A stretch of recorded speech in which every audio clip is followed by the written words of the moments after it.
Give me big old buckets of butterbeer. Give me big old barrels of butterbeer. Give me the drink I love so dear. And another round from my friend right here of the sweet old butter beer. Welcome to the Three Broomsticks. We invite you to pull up a chair, grab a butterbeer, and settle in for a hearty holiday discussion about Harry Potter. I'm Irvin Capeman. I'm Sophia Jenkins. I'm Ev McLaughlin. And I'm Aurelia Lieb. And since we have no guests today, since this is a special holiday all hosts episode, although unfortunately we're currently missing Sam and Sierra, we're hoping Sierra will join us later. I can go straight into what we're talking about today for the holiday madness. Yeah, oh my god, is it almost like we're gonna stick to what we're talking about? I don't know about you're that. speaking way too soon. Shall I remind you in 10 minutes? We can do bets. I mean, Ludo Bachmann features, and he's all about bets. So. Okay, would anyone bet on us staying on topic? No. No. Okay. Carry on. Yeah, I mean, this is a podcast. This is what podcasts do, I think. So for episode number 76, we've gathered to discuss a chapter, and it's the 80th chapter of the Harry Potter series, which is chapter 23 in Goblet of Fire, called The Yule Ball. So we encourage you to read the chapter before listening, but you know the drill. We're not your mom, so you do what you want. And I have some recommended reading here today by a certain author named Irvin. I don't know if you've heard of him. It's called Malfoy, and you can get it at malfoys.com if you haven't already. Yes, we do have some delicious Malfoy bits in this chapter that I, did deep dives into in the Malfoy book. And the book is now available everywhere books are sold. So please go pick up a copy, check it out. It also makes an excellent stocking stuffer for the Harry Potter fan in your life. That's a big stocking. Yeah, I was about to say, I was like, oh, maybe for a Hagrid. And it's a big stuffer. So, before we start, we want to say a huge thank you to Cade Rican over on our Patreon who bought us this round of drinks at the pub. Thank you so much. Thank you. Yay, thank you. We do need our drinks. We do. Mm-hmm. Especially our festive drinks. So thank you for our special festive drinks. And if you'd like to buy us a round at the pub, please head over to patreon.com/3broomsticks with numeral 3 to sign up. We have lots of great content that will be available to you immediately once you join. We have Quidditch with Oreo and Sam. We have brackets with Sam and Sierra. Do you know what this means? You will find out if you're a Patreon supporter. And also, if you want to keep up with Irvin's great adventures, there's a lot about that as well. So we would really appreciate your help in keeping the lights on at the Three Broomsticks. It's not cheap. We need candles and fairy lights with real fairies. Real fairies don't come cheap. So please support us so we can talk about Harry Potter for a long time to come. Yes. And now let's offer a toast with our holiday-themed drinks to the comments on episode 73. This episode was our Cormoran Strike crossover, discussing the 8th Cormoran Strike book, Hallmarked Man, and its parallels to the Potter series. So we raise our glass to commenter Kathleen, who said, "The comparison between cleaning out Grimmauld Place and Ted's house is fantastic. It reminded me of a conversation comparing Lucy to Kreacher. Lucy's desire to save everything from the house, just like Kreacher, seems like another piece of evidence for Lucy as a reflection of Kreacher, as well as a strong connection between Hallmarked Man and Order of the Phoenix." So I love this because I think their journeys in book 7 are very parallel. Like in book 7, we get a completely different impression of the characters and a newfound appreciation for them once we learn what they've been through. So yeah, I think Lucy's a great parallel for Kreacher. And Kreacher is always muttering, and Lucy is always nagging. So, Exactly. I get it. By the way, listeners, if you haven't got a chance to listen to that episode, I'd highly recommend it. It was great fun. All sorts of things came up. Also, for Lucy and Creature, like, we see, like, Harry never wants to hear anything bad about Sirius, but then he comes to an understanding of, like, the way Sirius treated Creature isn't right.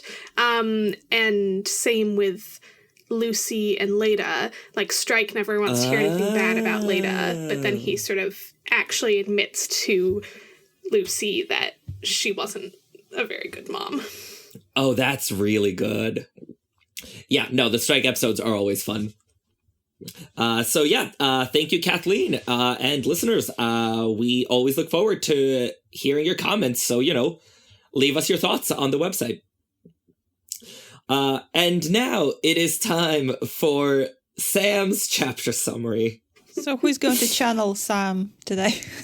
Oreo, you've been podcasting with him the most lately. I feel like you should channel Sam. Oh, okay. I can try. I don't know if I'm going to get Sam or if Sam's going to be upset with how this is going to work out, but I'll try my best. Fred and George are on the prowl for more volunteers. Ron can't work out who is taking Hermione to the Yule Ball, and neither can Malfoy, who tucks his manacles away, disappointed that Hermione won't be his for once again. Sirius has written to tell Harry congrats, but not to let his guard down. Ron fails to capitalize on how cute his owl is in order to strike up a proposition conversation with any of the girls around so that he could secure a date to the ball. Fleur thinks that Hogwarts food is too heavy and laments weight gain. Hermione, you shrunk your teeth. This is a ride for me as I read it. I have to like inject here. Ron can't figure out who is taking her to the ball still.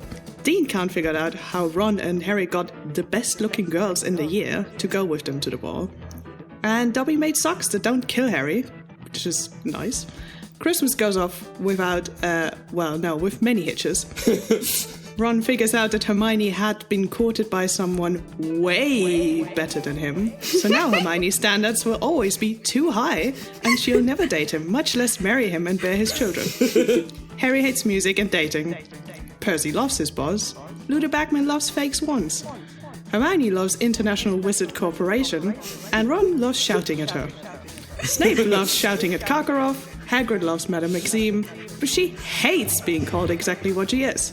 Speaking of hate, Parvati hates Moody's Eye. Snape loves blasting sexually active teenagers out of bushes. Rita loves snooping. And Cedric? Well, he loves Jo, but not nearly as much as he loves baths.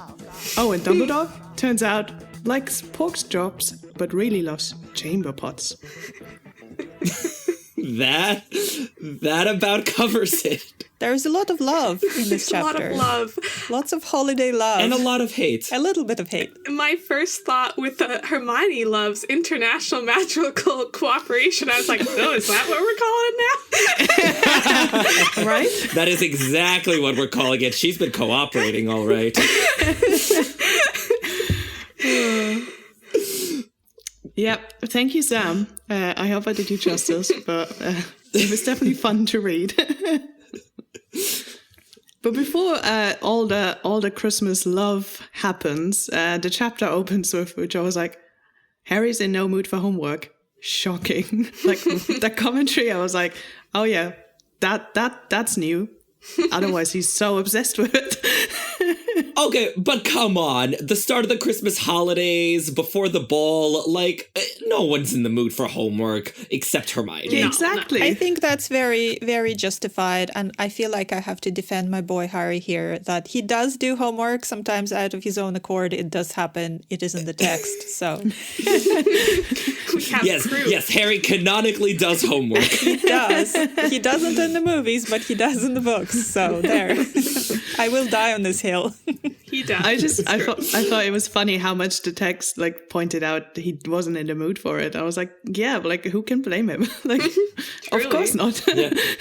He's not Hermione. I think Jo does this really well of just capturing like the cadence of the school year. Like there's so many times where like, oh, the weather was so nice, no one could be bothered to learn. Or like it was the week before Christmas and the teachers gave up on teaching. Like, yeah, because that is exactly what going to school is like. We're just like, sometimes you're in the mood and sometimes you're really not. So yeah, I think it makes Hogwarts feel much more lived in to get like those little bits. Yeah. It's very relatable as well. And speaking of Hogwarts being lived in, there's a lot of kind of beautiful setting the scene at the start of this chapter that I absolutely love. It's so cozy. Yes. And everything is so pretty and festive, and it just makes me feel warm and happy. Yes. No, this is definitely a beautifully cozy holiday chapter. I think it's the perfect chapter for us to, do for the holidays because, yes, I'm already feeling cozy and it's getting me in the holiday spirit. Especially before all the teen drama kicks in. But, The teen drama is the best part, the most cozy. Yeah, teen drama is what gets me in the holiday spirit.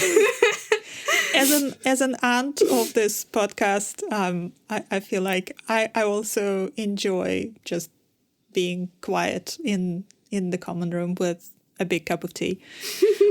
Or warm butterbeer. Yeah, no, whereas I enjoy being in the common room, spilling the tea, and watching watching Hermione and Ron bellow at each other from 10 feet apart. Yup. So there's something for everyone. Exactly. But would we all like canary creams while we were hanging out in the common room? Yes, I absolutely would. I would be really curious to feel what it's like to be a canary and like to fly. Yeah. I don't think you would fly. I think you're still the same size, right? Or do you actually turn into a small canary? Yeah, no, I think you are a giant man-sized canary. Really? I thought you who were a doesn't fly. canary-sized canary. I did not think of... That's really funny. That's slightly scary. No, I think it basically like turns you into Big Bird for a minute. Oh my, okay. Yeah, so you're just covered in feathers and everything. And that's the bit that freaks me out slightly. So do you feel the feathers growing out of your skin, or do they just appear? I think they just appear. That was my imagination. They just appear? Mm. Yeah. Yeah, like, I guess I assumed it would be kind of like, the hairs on your body just become feathers. Okay. Yeah. Yeah, so you can tell who is the hairier one by how much feathers they've got. Exactly. Yeah, the weird sisters would have a lot of feathers because they are all very hairy. I think I agree with you that it would be fun to try once, but like in this scenario, I think where it becomes tedious for everyone is like you could just have it involuntarily with almost anything, and it's probably like funny like maybe the first 2-3 times, and then you're just like, really, okay, it's not funny anymore. It's just annoying now because I don't want to be a bird for a second. I wouldn't want it to happen to me without me knowing ahead of time, but I would definitely like intentionally try it once to see what it's like. Yeah. Oh, see, I disagree. I think it'd be so much fun to just like randomly and shockingly turn into a giant bird. Especially in the middle of class. That would ruin the mood. Like picture you in Transfiguration just turning into a giant bird, being like, Professor McGonagall, do I get extra credit for human transfiguration right now? I don't think you're allowed to eat in class, though. What do you mean how are you not allowed to eat in class? Yeah, You still can. Lots of classes you don't eat in class. You're not supposed to eat in class. Like I definitely wasn't allowed to eat in class my whole school time. Oh, we always snacked in class. Like, you have candy, gum, like something. No, I don't think that's... get kicked out of class if we did that. It's just the lawless New Yorkers. Wait. How did y'all get through middle school without gum? Oh, gum was not allowed at all in any of my schools ever. Never gum. No. Oh. Yeah. Oh, no, literally everyone was chewing gum. It like became a currency. Oh, no, they were very strict, no gum. Yeah. Anyway, moving on. Yeah. So before we move on from the canary creams, I had a question about it. What do you picture it being like? Because when I heard canary creams, in my head, that was like custard creams. Do you guys know what custard creams are? Vaguely. Mm-hmm. So that they're a type of biscuit. So it's like a sandwich biscuit. It's a bit like Oreo, but it's not chocolate. And it's kind of has like a custardy thing in between the biscuits. So it's a small biscuit, but it's not that small that you can hide it in other food and you don't notice. Well, it depends how big the other food is, right? Yeah, I pictured it as sort of more of like a truffle, almost. Like a bit of custard, but like truffle size. So yeah, you could absolutely like toss it into something else. Or it might be that you don't need a whole you don't need a whole thing to turn someone in. You could take just like a little bit and hide it inside. Oh, okay. Or you transfigure it to look like, like you could sort of, if you're good enough at magic, you could magically conceal it. Yeah. Okay, that could happen. Yeah. I don't know. I think the canary creams are, like, good, wholesome fun. Because, like, even Neville laughs it off. Yeah. Like, sort of, as far as a lot of the Weasley products, like, they're not dangerous. There are no adverse effects that we know of. Like, it's not specifically targeting anyone. It's just like, yeah, you just burst into a bird and everyone enjoys it. Yeah, nobody's bleeding, nobody's throwing up. It's good. Right, there are no bodily fluids anywhere. Like, I call it a win.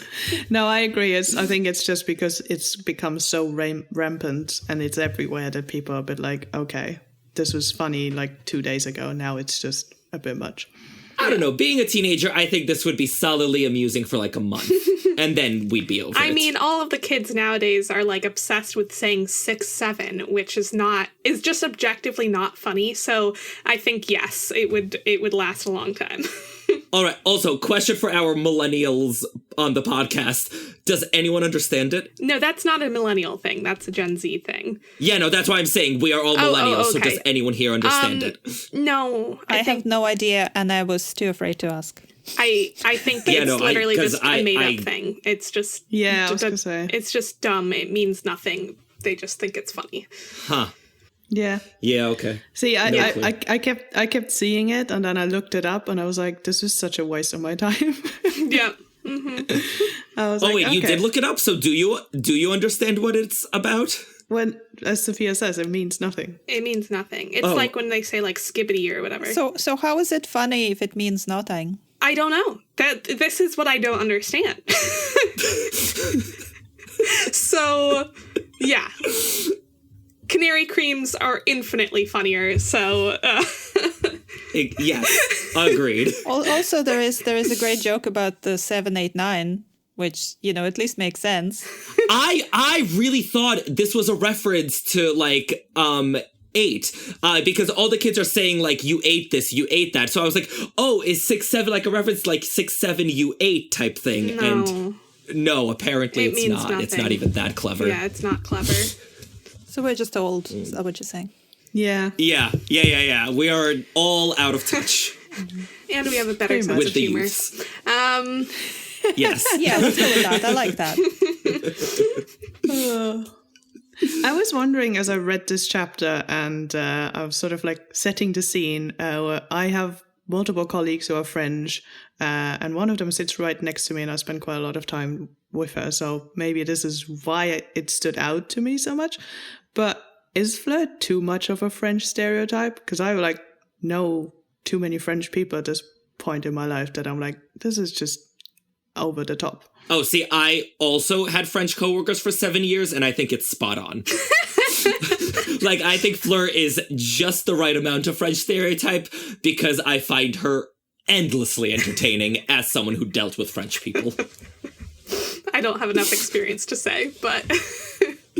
Also, she's extra fussy, probably even for a French person, because, the way she's complaining about the Hogwarts food being too rich.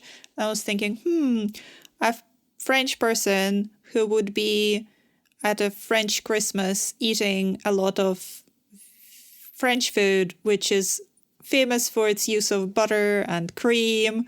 Yeah. And right? Like pot, meat, kettle, if we're talking about heavy food. Exactly. I mean, what were you expecting to eat? Because I'm pretty sure it wouldn't be light if you were at home. Right. It's not like, it's like a Swede being like, oh, well, we just usually have like some fish with vegetables. Like, yeah, French food, I think, is as heavy as they come. Also, I know this is ridiculous, but frankly, like, I don't know about you guys, but I hear I won't fit into a single dress around the holidays every single year on like a daily basis throughout November and December. So, like, that part also amused me to no end because it's just part of my life. I also frequently use the I won't fit into a single dress as a rebuttal when grandma's trying to feed me. I'm sure she enjoys that. She doesn't seem to think that's a good enough reason to stop eating. Yeah, that seems like every grandma. You can always get a bigger dress. Exactly. Yeah. Although it seems like magic doesn't work on, like, clothing. You can't just make your clothing bigger. Yeah. And I can't get a bigger dress because I already struggle with the man shoulders. I'm like Regina George. And then we obviously see the many, many moments where Ron tries to find out who Hermione is going to the ball with. And I was sort of wondering, I don't think it would have probably gone much better if Ron had found out beforehand. No. But like, if we were to entertain the idea and Hermione would have let him in on this sooner, how do we think would have like resolved, if at all? Or would it just be a shouting match? Not well. My answer is not well. Yeah. Like, I don't know exactly how the reaction would have gone, but I'm gonna put my money on Ron not handling it gracefully. Yeah, I think there's a strong chance he might have just not gone to the Yule Ball. Like, I feel like the shouting match might have happened, like, on Christmas Day, and then, like, Ron is like, F this, I'm not going. Yeah. And Hermione is concerned that they would make fun of her if she told them. And which they would. They would, yeah. I think she's right. So yeah. See, I don't think Harry would. Yeah, I don't... Like, Harry clearly is just like, oh, cool. All right. Yeah. Happy for you. Because he doesn't... Yeah, he doesn't care, really. He's like, yeah. Yeah, but I'm not sure Hermione knows that. And, like, I actually don't think that... I think it's very fair that Hermione believed they would make fun of her, but that's not actually what we see. We don't see them making fun of her. We see Harry being like, well, who cares? And Ron being, like... Upset, yeah. Upset. He's not making fun of her. Like, you know, I think a lot of teenagers will be like, oh, like, you know, you're like, someone's into you, you have a crush. Like, you know, like, I think that's what she was afraid of. And that is not at all what happened or would have happened, because Ron cared way too much for it to be just like a funny joke, and Harry cared way too little to even make a joke. I don't think Harry doesn't care as such. I think it's more like, well, good for her, you know? I think it's not Harry's... Yeah, I agree. I think it's good for her. I think it's also not Harry's personality, because, like, we see with Ginny, you know, Ginny has a crush on Harry, and, like, her siblings kind of make fun of her for that, but, like, Harry is very, like, gentle about it and does not ever make any sort of joke about it. Like, even with Ron or whoever, like, he just, like, really is like, you know, that's, you know, somewhere that you don't make fun of. So I really don't think that it's Harry's personality. I wonder if that's because for so long nobody really liked him. So when he sees somebody liking somebody else in whatever, whether platonically or romantically or anyway, he's just less likely to, you know, make fun of people, because he's like, oh, nice, somebody likes somebody, whatever. Yeah, I think he sees it as, like, a very vulnerable thing. And then, like, I think at that age in particular, there is a very, like, a vulnerability of, like, liking someone or saying you like someone or whatever. And, like, I think he sees the vulnerability in that, and he has experienced people, you know, making fun of the most vulnerable things about him. And so he's like, that's somewhere I don't touch, you know? Like, I'll make fun, but I'm not going to touch that. Yeah. He also usually has, like, way too much going on to, like, be concerned about the romance of it all. Yeah. Because, like, right now he is obsessing over Cho and Cedric. He is freaking out about being paraded around at the ball. He is, you know, trying to worried about the Triwizard Tournament, though apparently not enough to actually work on it. He's, like, freaking out about who put his name in the goblet and why. There's, like, 4 or 5 mysteries going on right now. He's dealing with the press. Like, who Hermione's dating, it, like, doesn't crack his top 10 things on his mind right now. There is dancing. Yeah. Also. That's number one most stressful thing. Asking someone to the ball, dancing, Yeah. But you know who does make fun of Hermione in this chapter? Draco Malfoy. Your boy. He's awful sometimes. He really is. I was going to say, which times isn't he? There are a couple. Well, there was that one time he was crying in the bathroom and then he nearly died. That was okay. Yeah, there's the time he didn't kill Dumbledore. We like that. Yeah, that was good. Okay, Yeah. so That twice. time he was a ferret. He was a ferret. The ferret was good fun. So Malfoy calls Hermione a long-molared mudblood, which is terrible for several reasons. The interesting thing is that this is the first time that mudblood isn't like the centerpiece of his insult. Like, usually whenever he uses that, he's like, mudblood, drop the mic. But here, Draco remembers that Hermione ended up in tears when Snape made fun of her teeth. And so he's like, I like have a way to get to her. And so long molared is actually the centerpiece of this insult. And he's slightly right because he does strike a nerve. Because this is the first time, might be the only time actually, that Hermione claps back at him on her own behalf. Like, usually when he's being terrible to her, she just ignores him because she can't be bothered. She, goes to the mat for other people, for Hagrid, for Harry, for Ron. But this time, he insults her and she's ready to go.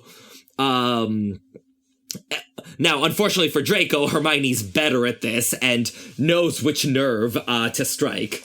So we get this amazing response from her. Twitchy little ferret, aren't you, Malfoy? Said Hermione scathingly after she, pretends to see Mad-Eye Moody and he jumps. Yeah. This is so well done by her. Very smart. It's very clever. I actually didn't read this as her, as him, touching a nerve with her. I read it more as, any time that Malfoy calls her mudblood, Harry and Ron are immediately we're dueling Malfoy. They just go straight into, getting themselves in trouble, being, aggressive. And she always goes more the route of, how do I get back at him in my own way? Or, she doesn't care, and she wants to, find a way to diffuse the situation, of Harry and Ron, attacking Malfoy. And when I say she doesn't care, I'm sure she cares, but she doesn't want them to attack him. So, I saw this more as her, using a very clever strategy to put him down that, would not cause chaos, in the same way that, Harry and Ron attacking him would. Do you think she just has this extra confidence because she's actually no longer long-molared and she's less bothered about being called a mudblood, and she's going out on a date with Victor Crumb and everything, so her self-worth sort of gotten a bit of a boost very recently? I don't think that made a difference, because she was always very, insults like that have never really gotten to her. Usually she's the person holding Harry and Ron back when, as Sophia said, they want to jump in and fight Draco. That doesn't mean they don't bother her. Yeah, I think they could still bother her, but we don't know whether they bother her, I think. I think she wants to avoid the confrontation, that's why she's holding them back. But here she's kind of initiating the confrontation herself, which is, I think, a little different. I also might posit that an insult to her appearance might bother her slightly more right now because her appearance is going to be sort of, put in front of the whole school to judge in a week or two when she, does the whole Yule Ball thing with Victor. Mm-hmm. So I feel like she might be slightly more conscious of her appearance and slightly more nervous about it than ordinarily, just because it's going to be, on display for the masses. Yeah, she does, though. To me, she comes across as a bit more confident in this moment. And I think, in part, the fact that he's insulting her on something that isn't true, or isn't true anymore, I think means that the insult is, it doesn't land. Mm-hmm. And also, I have to imagine, he's basically being well, who would ask you to the ball? And she secretly knows, only, the most eligible guy in the school, basically. Like, only the most, like, popular guy ever. He was literally an international Quidditch player. So, like, I think the insult doesn't really land because she does have that confidence of being like, there's nothing true about this. Like, this isn't a true insult. And let's not forget, she did slap Draco Malfoy, like, a few months before that. That is true. Oh, yeah. Good times. That was good. But even that was on behalf of somebody else. Yeah, exactly. True. So that's also different. This is why I'm like, this is not new behavior, really. But Hermione gives a hint here, I think, about who she is going to the ball with, because she's the one, when Harry reads Sirius's letter, she's like, oh, that's what Crumb did. And this is the first time we have, like, a confirmation that is what Crumb did. So clearly the two of them have been talking. And it's so clever because, like, it seems so normal that, of course, Hermione is going to know that, like, she saw Crumb do it, and she's like, obviously that's the conjunctivitis curse, you know? It's, like, a very Hermione thing. So it makes sense that the two boys, like, don't notice it as being unusual, or that the reader doesn't notice it, but it also, like, clearly shows that, Crumb is on her mind. She's been talking to him. All this time she's been fraternizing with the enemy. Yeah. And they don't know. One thing that I find just, like, really funny and very accurate is the fact that, like, neither of them noticed that her teeth had shrunk this whole time. Like, to me, I know. Come on. To me, this is very, like, teenage boy of, or just, like, boys in general. No offense, Urban, but, like, I feel like it's very common for, like, women, like, they get a dramatic haircut and, like, their boyfriend doesn't even notice, or, like, a lot of boys are like, oh, like, they don't notice that a woman is, like, wearing makeup or, doing anything to their appearance, got new clothing. So to me, it, like, was just like, yeah, of course they didn't notice. Like, but you know what confused me slightly about this is that Hermione mentions that she wanted her teeth altered magically before, but her parents are dentists and they wanted to continue with her brace. So has she been wearing braces this entire time? That's what I'm wondering too. Or is she just telling her parents that she is, and then she's getting to Hogwarts and she's just taking them off, which would be, understandable because. So, what's the exact term? Because I don't think I ever assumed she had braces. I think they were like, you should get braces. Well, I think it says continue. Yeah, but they said continue with your braces. So that means that she has had them.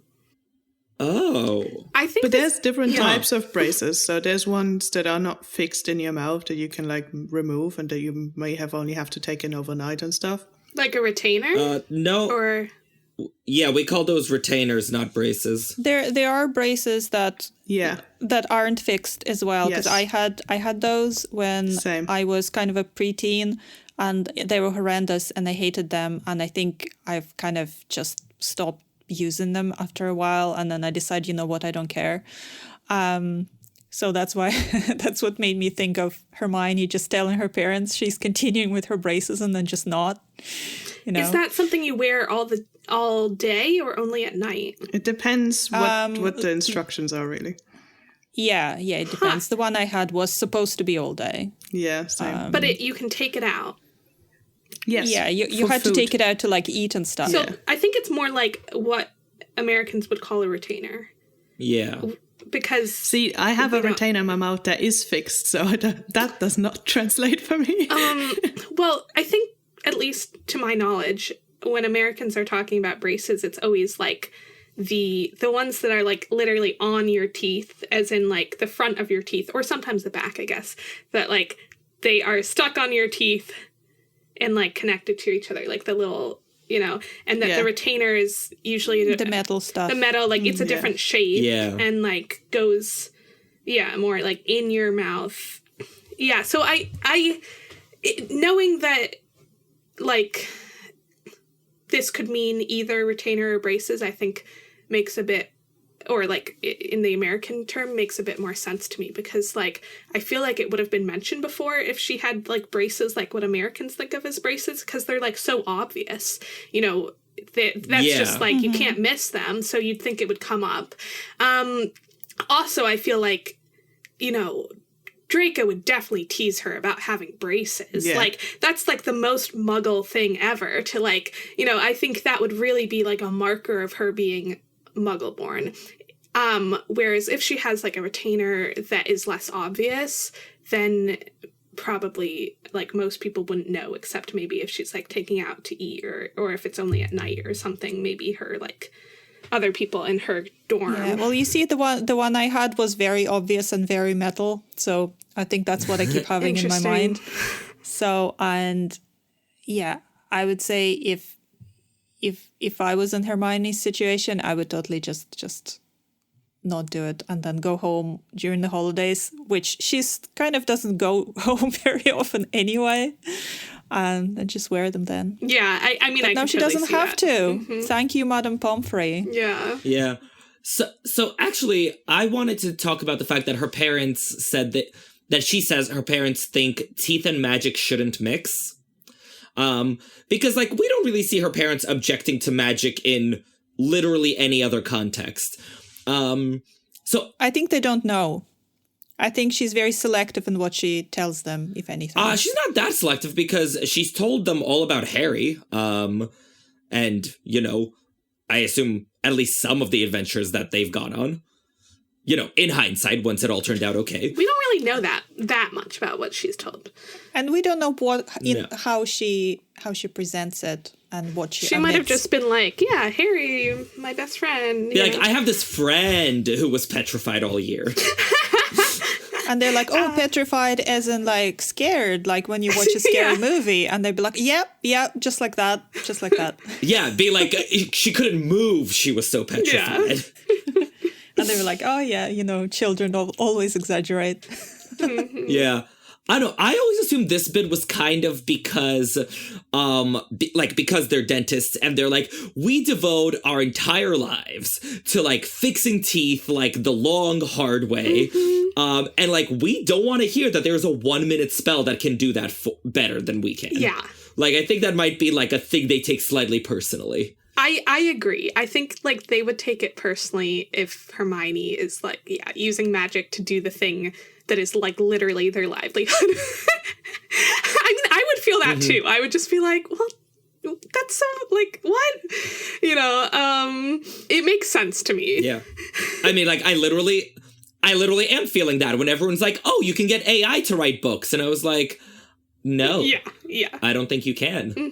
And I could also imagine them having a similar type of fear like people have with AI of sort of like, but does it do as good of a job? Does it like, you know, does it mess with something in your, like, I think like using magic with like your body or whatever, just like using technology with your body or whatever, you know, like there are things where people are like, do you actually know everything it's doing? Like some people feel that way about certain types of medications where they're like, I don't know everything that's going on. Like, is that how it's supposed to work? So they might be like, well, does that, you know, have unintended consequences? Like, how does that affect these other parts of the structure in your mouth or whatever? What if you mess it up? Also, because she was saying she wanted to, like, I mean, that was my understanding. Maybe I'm wrong, but it sounded like she was saying she wanted to fix her teeth by magic. And I could totally understand that was another thing. Why they would be which like, I think was totally fair. Yeah, like, totally fair. No, we're not going to have our 14-year-old daughter using magic on her own teeth. That's dumb. And, like, we wouldn't know how to fix it. Like, we wouldn't know how to fix it if she messed it up either, because, like, we don't know the counter spells. Yeah. Yeah. And knowing Hermione, especially if she did have some kind of type of braces, she probably started talking about magicking it up, or magicking it down in this case, earlier than 14. And even then, they would be, no. They would just say no. God, do we think Hermione invented Invisalign? Ooh. Yeah, she was like, so these braces, what if just like you couldn't see them? I think that's my new theory. That's funny. So if we have any listeners who are dentists, please weigh in on this. We need the dentist details. Yes. But you know what's better than dentists? Presents. I love presents. But would you appreciate them if they came delivered by a house elf centimeters from your face? Oh my god. No. You know, it depends on the hour of the day, right? Like, if Dobby is, like, you know, leering over me at noon when I wake up, I'll be like, well, okay. If it's, like, 7 in the morning, no, not okay. I get the sense it is 7 in the morning. Yeah, because Me nobody's too, awake. which is why I think it's not okay. I love that, like, Dobby always tends to show up in this, like, big surprising way. It's always like, there's very rarely that we were like, and Dobby was just there. No, Dobby's just like, bam, I'm here. Dobby is too intense. Yeah. So intense You know, he all the likes a time. dramatic entrance. Yeah, He doesn't does. think through things very much. Like, I No. think he doesn't have much of, like, thinking about the consequences of his actions, as we see it in Chamber of Secrets. He just does it and then sees what happens. Yep. Like, I love this part because Joe does such a great job of, like, showing people's characters through the gift giving, right? Because, of course, Hermione gets Harry a book about Quidditch. Of course, Ron gives him a pile of dunk bombs. And, of course, Sirius, the cool uncle, gives him a handy penknife that'll help him on his adventures and getting into mischief. Like, it's... Every single one of the gifts are just so perfectly on brand. I love it. Yeah. And of course, the Dursleys get him a single tissue. Jeez. Yes. Or as Stephen Fry in the UK audiobooks said, tissue. They give him a tissue. Yeah, It's like, exactly. okay, Yeah. is that how we say it? A tissue? A tissue. I think it's really funny, like, okay, so Dobby is, like, standing over Harry, and Harry, like, yells, and everyone wakes up, and they're like, are you being attacked? Which is, like, of course, Harry is being attacked all the time, so they're like, first thought. But I also love that Harry's just like, no, it's just Dobby, which implies that, like, all of them already know who Dobby is, which I think is really cute. Oh, I don't think any of them knew who Dobby is, but I think Harry was just like, it's just Dobby, and they're like, well, using that context, okay, he's not in danger. But what is the context? Like, I mean, I guess it's just... I mean, the no, context is, are you being attacked? No, it's just Dobby. Ergo, Dobby is something that is not attacking Harry, and we can go back to bed. However, I think the normal thing for Harry to say would be, no, it's just, like, Dobby, my friend the house elf, like, you know, to give some context, because all of them are just waking up. But it's like, 7 a.m. Yeah, but I don't know, like, the fact that they're just like, oh, a random person that we've never heard of before is in our dorm, or, like, now a random house elf, like, what?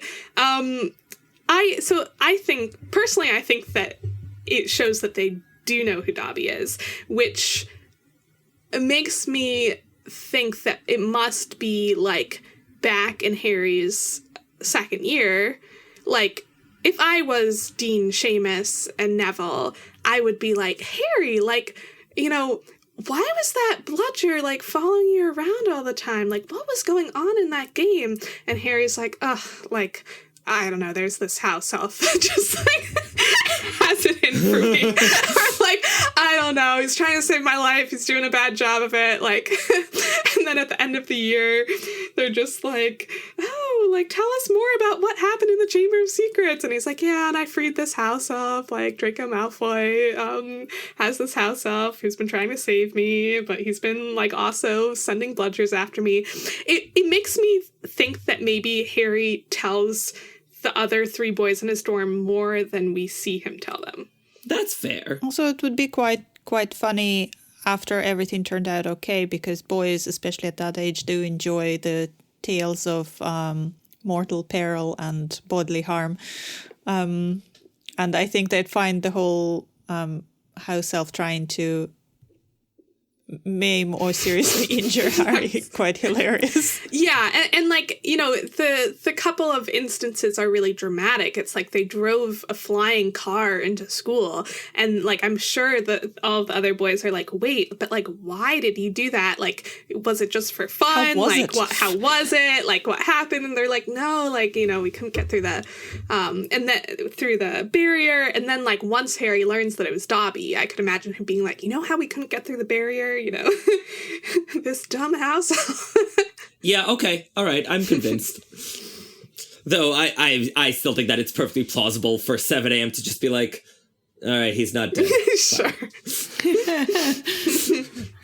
I will say the tissue that the Dursleys send really just shows that they like do put in extra effort to be terrible to Harry. Yeah. Like, it's not just neglect. It's like, no, we want to show you how much we hate you. Do you think, like... How do they even get it to Right, Hogwarts? that's my question. And I kind of wonder whether, and I don't know exactly why Hedwig would do this, but if we're imagining Hedwig does not, like, understand what a good present is for a human or not, like, she doesn't have that kind of intellectual, like... or she doesn't have that understanding of how humans live their life, that she just shows up at the Dursleys every year before Christmas and then just like pecks at them until they give her something to bring to Harry. And so they're just like, a tissue, like, a toothpick, you know? And she's like, cool, like, I got him a present. Look at me doing a good job. I love this for Hedwig. I need this series of short films to be, like, part of the TV series now. Just, like, over the credits, we see Hedwig pecking the Dursleys. Do you think Dursleys have to do it as a part of Harry calling their house home part of the charm? Because he has to come back there for holidays for at least a certain amount of time. Otherwise, the enchantment doesn't work. I wonder if part of this calling Privet Driver home is some amount of marking the occasions as they would for somebody who is part of their family. So they're trying to do this kind of a bare minimum thing. Well, they're not trying to, they're kind of compelled to, I don't know, by Dumbledore or by something. But we never see, what's interesting is that we never see them doing anything for his birthday. We get the sense that they did when he was a kid, but like then they or like did as in they at least remembered what day it was and like maybe gave him an old pair of socks, you know? But once Harry becomes a wizard and all of that, they really don't ever even acknowledge his birthday. So it doesn't really make sense that they would, for some reason, need to acknowledge Christmas and not his birthday. Yeah. Also, I would say that, like, they don't do the bare minimum. They, like, do actively less. Right. Like, you know, a bare minimum would be, like, a nice holiday card saying Merry Christmas. Mm-hmm. Like, this is, like, very actively a f*** you. That is true. And yeah. I think with magic like this, like, intention would matter. So I feel like if we're talking about intention, that they are like actively going like against Harry calling it a home with this. So I don't think it's part of the magic, but it's a cool thought. Because I think the easy thing to do would just do the same thing as you do for the birthdays. Do nothing. Just don't send anything. Don't do anything. So this is why I'm like, they actually put effort into being nasty.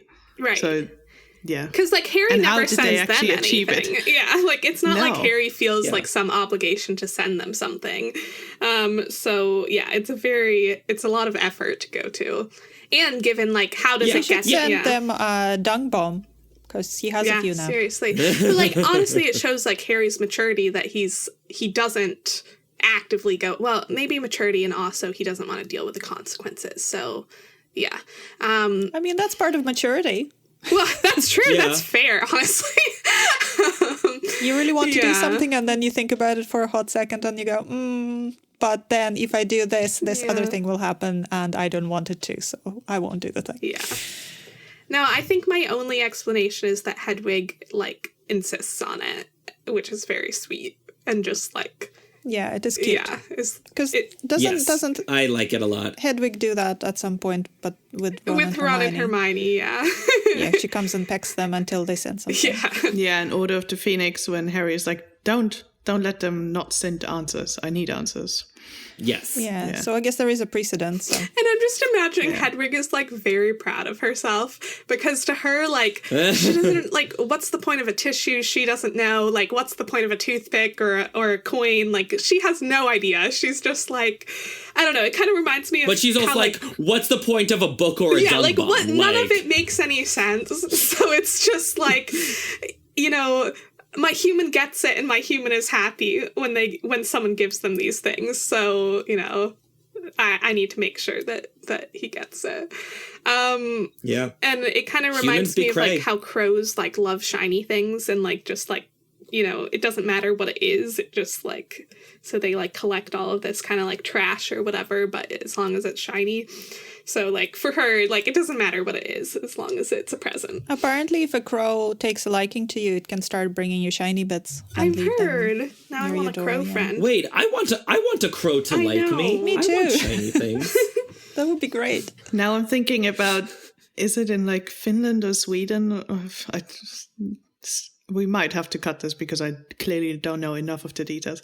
But they build like a machine where if you put in cigarette butts, it puts out like food for birds. So the crows have like learned it, and they pick up the cigarette butts and put them in, and then they get food out of it. So it was literally designed for the birds to feed themselves by helping cleaning up. That's amazing. I saw that online too. That's I don't remember where it was, incredible. but it was Yeah. somewhere, in that area. No, that's very cool. Yeah. I love Oh it. my god. I want to see It's that. a bit sad that we need them to help us clean up our mess, but you know, if it works. Well, to be fair, if we clean up, we don't get food like that. So maybe Yeah, it's just a question of Yeah, motivation. exactly. I'm sure I would clean up a lot more, even in my own home, if as I cleaned up, I was given a chocolate bar. Or something. Honestly, yes, same. So, Yes, agreed. Maybe we should try this. Yeah. Like, I have a friend coming over tomorrow, and I was thinking that I need to clean up before she gets here, but maybe I could be like, we're going to run an experiment where I'm going to clean up, and you're going to give me a chocolate every half hour, and we'll see how clean the apartment you know, gets. Irvin, you can also give yourself a chocolate every half hour. I was gonna say, this is the thing about being an adult. You can just do that. Oh, that's true. But I feel like but it feels better coming from someone else. It's a present. Yeah. All right. Well, my cleaning aside, let's talk about who else is getting into the holiday spirit. Namely, the fat lady who is starting pretty early in the morning with her best friend Violet. It's Christmas. There is no such thing as too early in the morning. I was gonna say, well, welcome to the UK. Yeah. Holiday drinking is a thing. I wanted to ask, like, should technically we want a sober portrait in charge of the dorms on Christmas, considering there's going to be a school dance, and considering after the school dance, people might be going to all manner of dormitories, not their own. We might want like an extra vigilant portrait instead of an extra soused one. But then I guess the portraits are not that vigilant in the first place, because as long as Sirius Black had the password, she was like, yeah, cool. Well, that wasn't her. That was That Sir was not her. Cadogan. She was vigilant, and she was brutally attacked for her vigilance.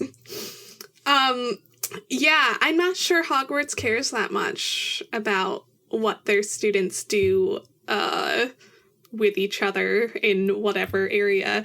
I think the only reason that's... I mean, that's true, because, like, I believe there's a birth control charm on Hogwarts, so, like, I agree they're not as fussed. I think the only reason we see... Yeah, wizarding contraception. I feel like we need to talk about this at some point. Oh my god. Are we gonna have an episode on wizarding contraception? I mean, we don't have enough knowledge to have a whole episode, but we could definitely have a speculative episode. Sophia, ye of little faith. Like, Sorry. you really think we wouldn't get a 2.5 hour episode out of it? I'm sorry. I mean, we can do wizarding medicine and include the contraception in that, because that would be Oh, that'd be interesting. related to it. Anyway, we can plan later. Yeah, if anybody, listeners, if anybody wants us to talk about this, let us know. Yeah. Yes. If you don't want us to talk about this at all, you can let us know, but if we want to talk about it, we probably still will. Yeah, I think that, like, the only reason we see Snape, like, shooting people out of rose bushes is because he's having a private conversation and he doesn't want them overhearing, and just because he's bitter. But, like, I don't think in general Hogwarts... He doesn't like joy. Yeah. Yes. I don't think in general Hogwarts, like, cares that much what the students get up to. Yeah. As long as it's, you know... Yeah. All right, agreed. Let the fat lady day drink. Holiday for everybody. So we are approaching the ball, and I figured we can run down who's going with whom. Because we know of 9 couples heading to the ball. Now, for the record, in 2002, when I was writing a book report on Goblet of Fire in 4th grade, I thought this topic was of paramount importance. And, like, I think in my book report, I devoted at least as much space to who's going with whom as to the whole Voldemort getting resurrected bit. Because I had my priorities straight. This is so funny because in 2002, because we're the same age, I didn't care about this. And in 2025, I still don't care about this. The signs were there. Yes, they were definitely there. Yeah. So we have Harry going with Parvati. And the interesting thing that I noticed about this is that Parvati is dressed in shocking pink. And fairly unusually for the series, the pink color isn't an indictment, because, like, pink is never associated with good things in this series. Yeah. You know, with the characters we see wearing pink are Umbridge, Pansy Parkinson, Petunia, Madame Puttyfoot, like... What's wrong with Madame Puttyfoot? She just has a nice coffee shop. Oh, too much confetti. Also, Tonks has pink hair. And we like Tonks. Oh, that's true. But yeah, at least in terms of the characters who wear pink, I think Parvati is the only one we're meant to like. So yeah, just food for thought. So we have Ron going with Padma, and Padma Patil is the real victim of the night. She is. Yeah. Like, you know, all's well that ended well, where she, like, ends the night with, like, a harem of Beauxbaton boys. But it was definitely rough going at first. Also, I don't know about you guys, but the part of the movie where, like, you know, Parvati gets whisked off by a Beauxbaton boy and Padma's still ignored, I find really funny, but I also feel so bad for her. So I'm really glad she got her Beauxbaton boys at the end. Totally. So Hermione, as we discussed, goes with Crumb. And I'm just saying, Victor Crumb is a really good date. Like, they have good conversation, they get lots of dancing in, Victor gets them drinks. Like, I am Team Victory all the way when it comes to Hermione's love life. He is older and potentially more mature because of that. Yeah, and he's probably one of the best... And knows how to treat a lady. One of the best dates that we see. We also get a wonderful bit of lampshading from their date when Hermione is teaching her Crumb to say her name. Yeah. Because, like, Goblet of Fire came out before the movies did, and literally I think the most commonly asked question back then was, like, how do you say Hermione's name? Because no one had any idea. And so here Joe finally put in, it's like, Hermione. Hermonini, got it. Close enough. Yeah, I thought that was very cleverly done. And there's also a small moment that I really, really like when Hermione is arguing with Ron, and Ron is like, you're fraternizing with the enemy. And Hermione says, I would never help Victor with the egg. I want Harry to win. Harry knows that. And, like, that's such that's a big moment. Because, like... I think there are so few stories that I can think of where a girl would prioritize her platonic friend over a romantic interest. Like, let alone stories where, like, that is considered, like, the obvious answer and not up for debate. Where, like, no, of course I'm rooting for my best male friend, not the guy I'm romantically interested in. Like, I love this so much. Like, is that not a normal thing to do? But not in fiction. Yeah. That's fair. Right, exactly. That's what I'm saying. That's why I love it so much. Yeah. So, yeah, snaps for both Hermione and J.K. Rowling. Like, this is incredible to read. It reminds me of wasn't there like I think back in probably around the time this came out, I don't know specifically, there was a Stephen King quote, I think sort of furthering to the point we just made, about saying, Twilight is a book about how important it is to have a boyfriend, and Harry Potter is a book about how important friendship is. Which I think is sort of the point that's been made here. Oh, that's exactly. Nice. There are more important things, friendship and bravery. And just be careful, would you? So Cho Chang goes with Cedric, and we don't get very much of their date because Harry can't watch it on account of wanting to kick something. Is it Cedric?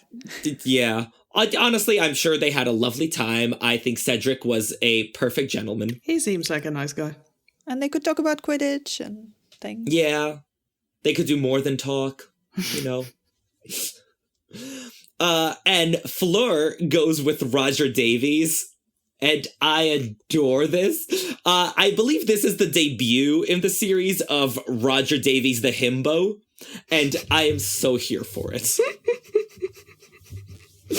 Oh my god. Yes, you're absolutely right. Yeah. He's like missing his mouth with the fork, just like staring at her. Yeah. He's like, yeah, exactly, like that. And then at the end, when they're retreating to a more private clump of rose bushes. Oh my god, I'm so entertained by Roger Davies in this chapter. The stealth MVP, really. Yeah. Yeah. So Draco goes with Pansy Parkinson. And I actually did write a bit about this in the Malfoy book. Because I was curious how we think they ended up going together. Because as far as, like, we see, like, Draco never shows any romantic interest in her. Yeah. So I offer two scenarios. I think either, like, Draco settled on her as a, like, safe option once he knows he's not getting anyone better. Because, like, her interest in him is clearly no secret to anyone. So either Draco, like, settled for her, or Pansy Parkinson took matters into her own hands, and she did not wait on chivalry, but just asked him. And Draco was like, yeah, okay. And I think we have a lot of extra discussion around it in our Draco shipping episode. That's true. That's very true. So I'm just going to leave with the fact that I think there are quite a few Draco-Ron parallels in this chapter. And one of them is that both decided to take the best-looking girl who'll have you, even if she's completely horrible. Yeah, we know of so few options of Slytherin girls, and like the only other girl that we've like met in Draco's year is like Millicent Bulstrode, who he's not going with her. So I mean, there's Astoria Greengrass. Yeah, but I guess we don't know. Sorry, not Astoria, Daphne. Daphne's the one in Daphne. his year. We don't know anything about her, if we're thinking about who's the best looking girl in his year, like who's the best looking, girl who will have him. We don't know anything about that. But it's not Millicent, I don't think. I want to get Grace Candido on here to be like, don't you dare speak against Millicent. She's a queen. Is she really into Millicent? Grace is a big Millicent Bulstrode fan. Based on what? Oh, wow. There's not a lot about her. No, well, she has a cat. That's nice. Yeah, I never quite understood why, but I always loved this. That's really funny. Yeah, I think Draco would not go with a non-Slytherin, I feel like he would feel like he needed to go with a Slytherin. And also I feel like the non-Slytherins wouldn't have him. And his father would hear about this. I think Draco could go with the Ravenclaw. I don't think there'd be any objection. If they're pure blood, maybe. But also I don't think they would be interested, He doesn't have any friends outside of his, he doesn't have, he only has enemies outside of his house. You could just end the sentence on he doesn't have any friends. Right, exactly. Aww. Yeah. No, I think probably, my best guess is that, for Draco, I think it was all about status, and yes, so it was who's the best looking girl that would have him, or the girl with the most status who would have him. And I'm sure Pansy, even if she didn't ask him out, was just like kind of like hinting very heavily, just like following him around, being like, so, Draco, what are you thinking of doing for the Yule Ball? You know? So I think that Draco was just like, yeah, sure, whatever. Do you think Narcissa will have any recommendations? Will she send a couple of owls in the run up to Yule Ball? I feel like Narcissa would think nobody was good enough for him. So, well, maybe Lucius then. I can see Lucius caring, but yeah. Yeah. So we have Fred going with Angelina Johnson, and I adore the description of Fred and Angelina were dancing so exuberantly that people around them were backing away in fear of injury. Yeah. Like, I mean, I'm not gonna lie, there are a couple songs where I get like that. You know, woe unto anyone in my way when Dancing Queen comes on. When I read that description, I always picture them doing one of those really those dances with a lot of kicks, like Charleston. Yeah, they're doing like the jitterbug. Yeah. Yeah. They're just legs everywhere. Yeah. Oh, it'd be great fun. So Seamus goes with Lavender, and we know nothing about it. But I think this is one of those sort of like default options, being like, so we're Gryffindors in the same year, so like, shall we? Yeah. I could see Lavender having a very minor crush on Seamus, perhaps. Yeah. I just feel like she would enjoy the fun of having a crush on someone, even if she didn't actually deep down care that much. I could see that. Wasn't she supposed to be, she had to beware of the red-haired man? Seamus probably had red hair. You know, she likes to live dangerously. That's true. No, it was... Although I do believe Seamus has sandy hair, I think it says. No, it's Parvati who is supposed... I thought Parvati was the one who was supposed to be afraid of the red-haired man. It would make more sense for Lavender, but no, it was Parvati. So maybe that's why Parvati did not want to go with Ron and went with Harry instead. No. And she was just right. Stereotyping Seamus as an Irish name for into having red hair. Racist sister. No. And Neville goes with Ginny. So, you know, dancing with Neville seems like an ordeal, because Ginny keeps, like, wincing as he steps on her. But, you know what? Mad props to Neville for getting out onto the dance floor as a 14-year-old boy. It's very sweet, yeah. Right, and, like, Ginny gets a good night out of it because she gets to meet Michael Corner, and, you know, there's a little spark. So, yeah, all's well that ends well for those two. And she gets to... And she gets to go at all because she's a year below them and she wouldn't be able to go otherwise. Yeah. So I'm sure she would be delighted to go with almost anyone as long as she didn't hate them, which I'm sure she liked Neville okay. Yeah. And I feel like Neville, like, you know, it's not a romantic date, but I think he would be, and I think, like, I think it would be a more pleasant date given that both of them know it's not a romantic date. Like, I feel like it's more stressful if, like, he was into her or like, you know. So I think that he would be a very sweet date. Like, he would just be, like, a nice, friendly guy to hang out with for the night until he meets Michael Corner, and then he's like, okay, that's chill. I didn't really want to dance anymore anyway. You know, like, I feel like it'd be a very pleasant experience. Agreed. Yeah. And Crabbe and Goyle don't get dates. They go stag. They go with each other. Yeah. Aww. Sweet. Like two moss-colored boulders that they are. They did coordinate outfits, so that's did. nice. Yeah, honestly, I think maybe they did go together. But since they never talk, nobody would ever know. They don't need words. Mm-hmm. They understand each other. Exactly! They speak with their bodies instead. Oh, God. They are more of a physical beings.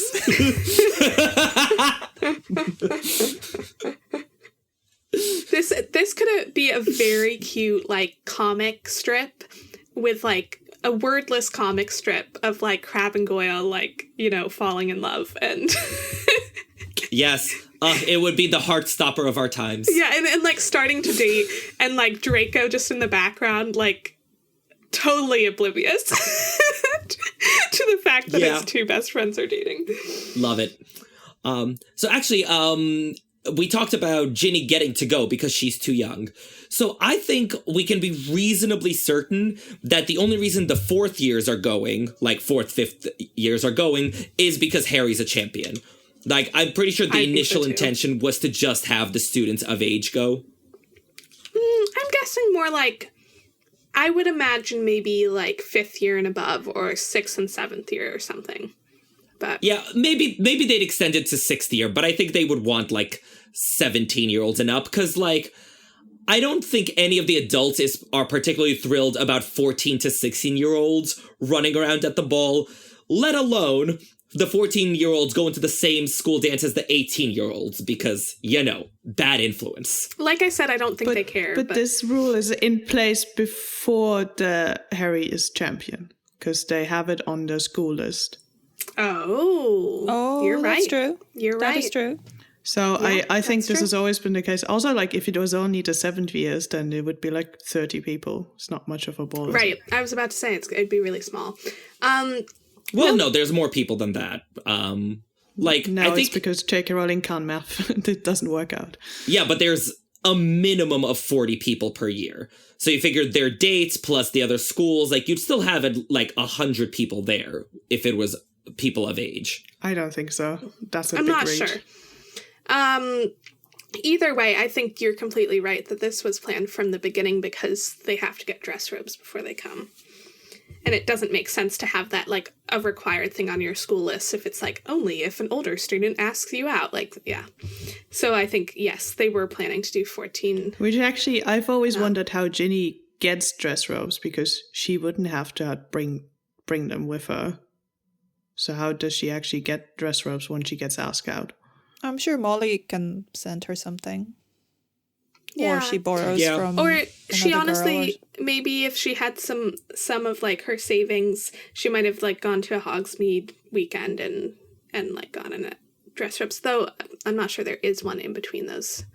Yeah, I was going to say, I just hope she knew early enough about the needing one. Because if Neville's like the day before, I know he isn't, but like... Yeah, there are probably like Daily Prophet, like mail order, whatever. Like, yeah. But she also maybe could have borrowed them from someone. Like, if one of her classmates, has a spare set of robes. Yeah. Maybe brought 2 sets and chose closer to the time which one, they were wearing. Yeah, exactly. Yeah, Molly can probably make her decent robes. Well, if she could, then she would have made Ron's. So yeah, maybe she can for Ginny, but not for Ron. Yeah.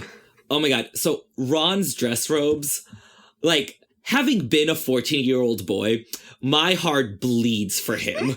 Like, in this moment, when he's like trying them on, and he's so upset, and like, in general, I am very warmly disposed towards Ron in this chapter, fairly unusually, because, like, he's being such a teenage boy. Like, he's not being terrible in, like, a bad way. He's being terrible in an endearing, like, oh my god, being 14 is awful way. Yeah. So... I do also really like the line where Dean is asking about, like, how they got the 2, like, prettiest girls, and he's just like, animal magnetism. Like, well, like, pulling, like, threads out of his... It's just, like, there's something really endearing about this sort of, like... For all he was talking about wanting to go with, like, the prettiest girl who would have him or whatever, like, he clearly knows that it was just, like, a fluke, that, like, kind of random that it happened, and that it's not, like, actually any of his own charms or anything. He's not, like, bragging about it. He's just, like, being self-deprecating in a funny way. Yeah. Also, like, I did have the thought of, like, when he's trying to, like, fix the robes and doesn't do a very good job, like, he could have asked Hermione, and she would have done something to zhuzh them up. Yeah. But, like, he would drop dead before actually asking Hermione to help with this. He also could have asked McGonagall. She's their head of house.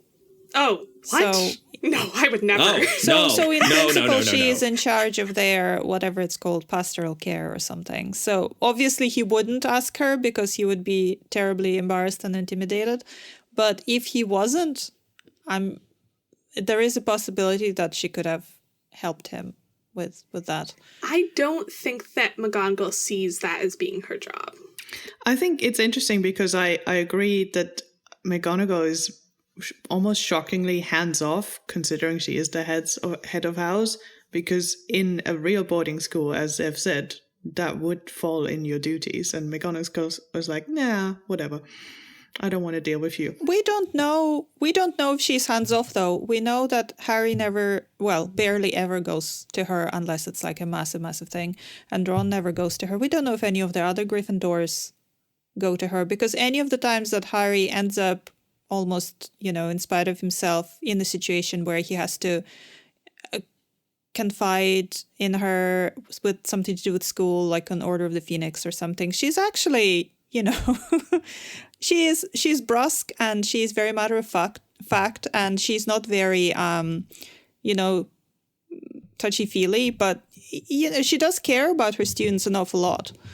So I don't think just because we don't see it from Harry and Ron's point of view that she necessarily takes no part in whatever issues her students might have. Because she talks to Hermione, and that's how Hermione ends up with Time Turner in Prisoner of Azkaban. So, I mean, there had to be some kind of a conversation with Hermione that was outside of class about what she wanted to do and how she was feeling and whatever, so...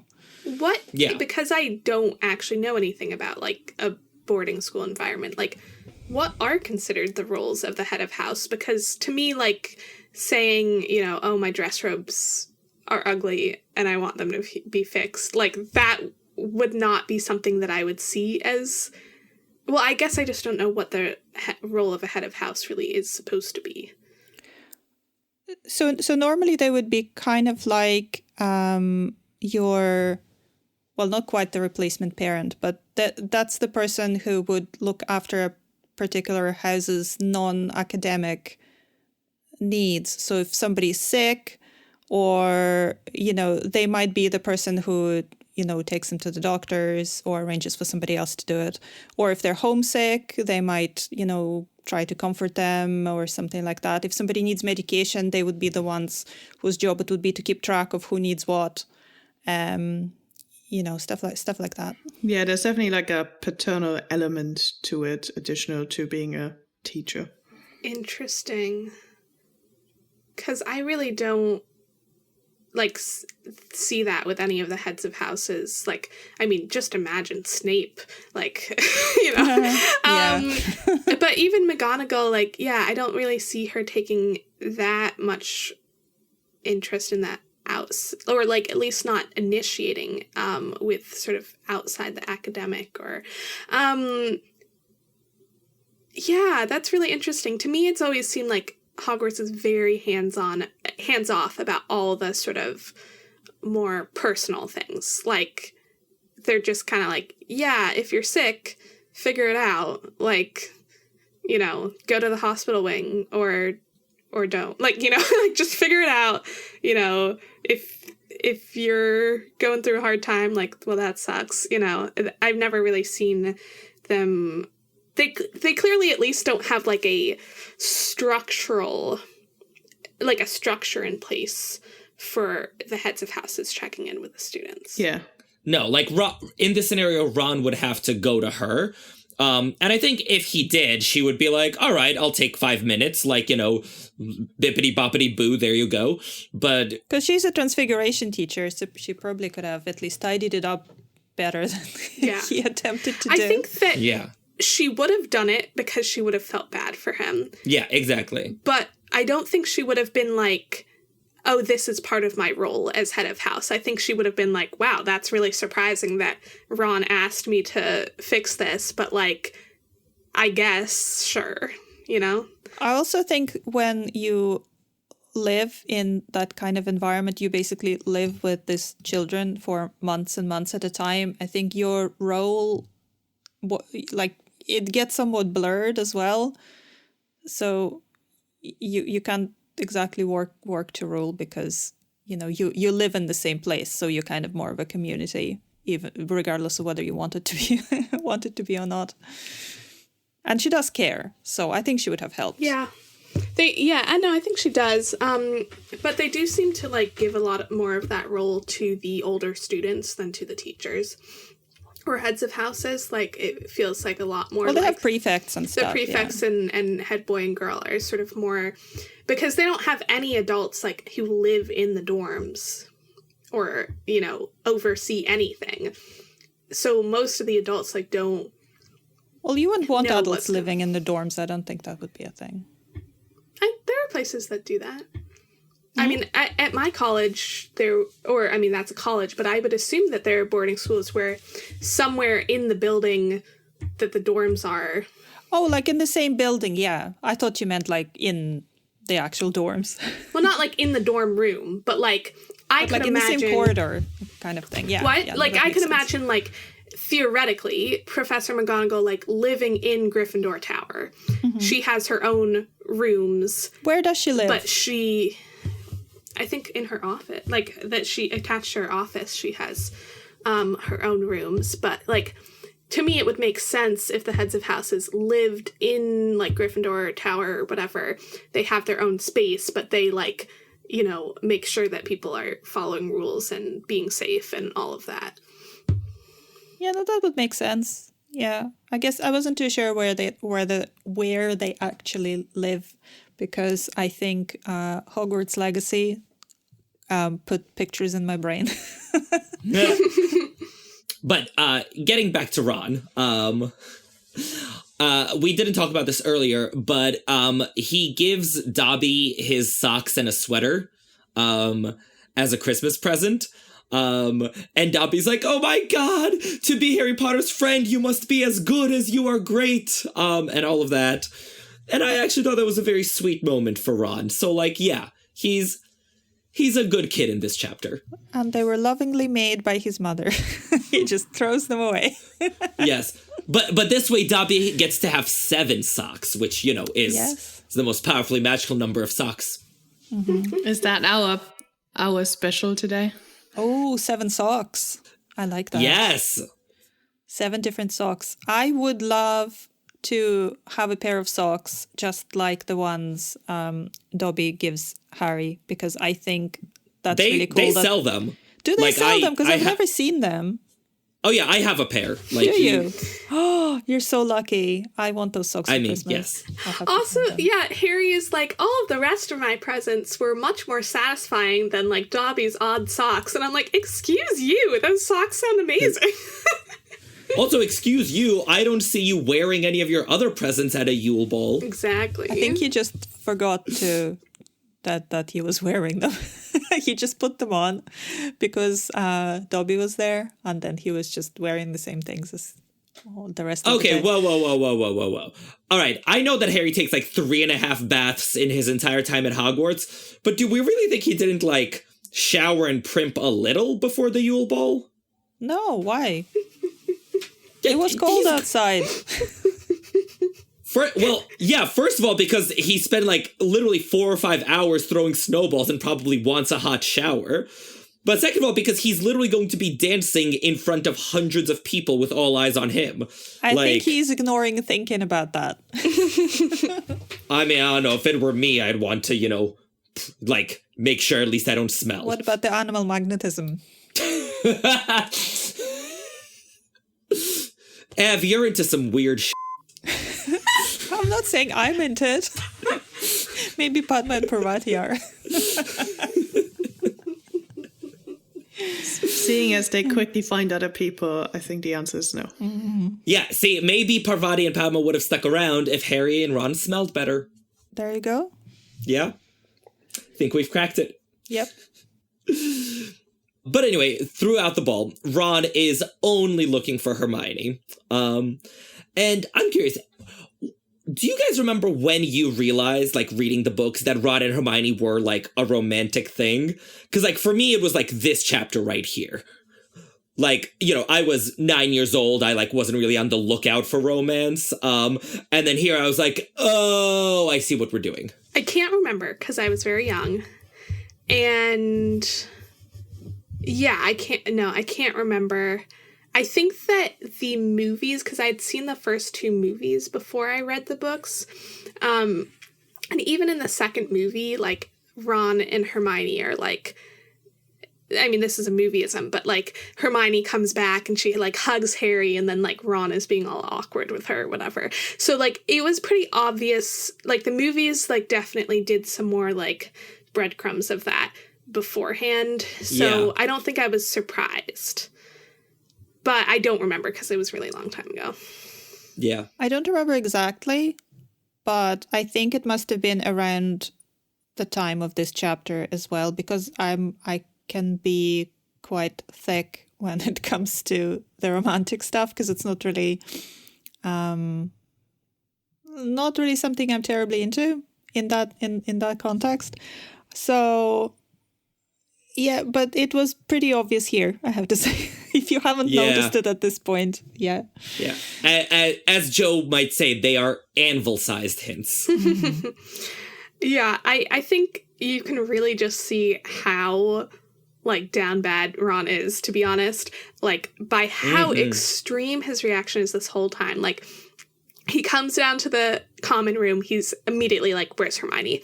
Then he gets down to the entrance hall. He doesn't even look at Padma when he says hello. It's like so rude. He doesn't even look at his date. He's just like, where's Hermione? He's like, hi, where's Hermione? Like we said, the real victim is Padma Patil. Yeah. And like I'm just imagining the like whole dinner that they're sitting next to each other. He probably does not say a word to her, does not look at her, is just like grumbling, like either looking or not looking at Hermione, and then doesn't dance with her. Like it's just, he is really really upset. Yeah. Like not even, he like can't even like try to be polite. I mean, Ron doesn't really try to be polite. That's like not in his repertoire. No, it isn't. It's true. Yeah, to answer the question, I didn't pick up on it until Half-Blood Prince because I did not care for it. Wow. Until Half-Blood Prince. Sorry, I just like processed that. because I only started to confront myself with this when everyone else around me started dating, and this apparently became a thing I had to pay attention to. I was like, I don't care. You can do what you want. Fair. I love that she needs 3 hours to get ready, and Ron is shocked by this. It is a long time. It is a kind of long time, to be honest. I was going to say, I'm still shocked about this. I don't have to. Really, y'all? Really? I think that is a completely reasonable amount of time. I think you might be the one among us who takes the longest to get ready. Yeah. I don't have curly hair, so I think that, like, the things she's doing with her hair probably take way longer than what I would do with my hair. So I think that being added in means that I think it is perfectly reasonable, but I don't think it's, like... I think I would give myself, like, in this circumstance, like...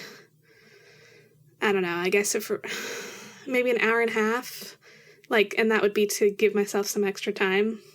Like, I don't think I don't know how I would take longer than that. I mean, you have the hair, you have the makeup, like, yeah, it all takes time. Yeah, I mean, I think that maybe she's doing more complicated things with her hair than I am. Like, I think not just, like, the straightening it, but I think she does something, like, kind of, you know, an updo, whatever, that I wouldn't really know how to do. Yeah. But also, if you have magic... I don't know. Maybe it's not that hard. Although she's using a lot of that Sleek Easy hair potion. So I think she's straightening her hair, then she's smoothing it out and putting it in that knot hairdo. Mm-hmm. Which I'd imagine takes a long time. Yeah. I'd say it would take a long time if she has really like curly, frizzy, puffy hair.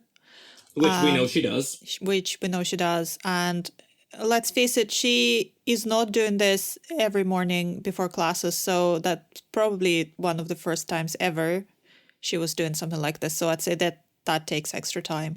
And if she was trying any kind of makeup, which I can't imagine she's been doing before, that probably would also take more time. Yeah, exactly. I agree. I think the fact that she hasn't done it before is going to, like, contribute to, like, she's going to want to give herself buffer time in case she, like, it doesn't go the way she expected and she needs to reapply the makeup or try out a new type of hairstyle. Yeah.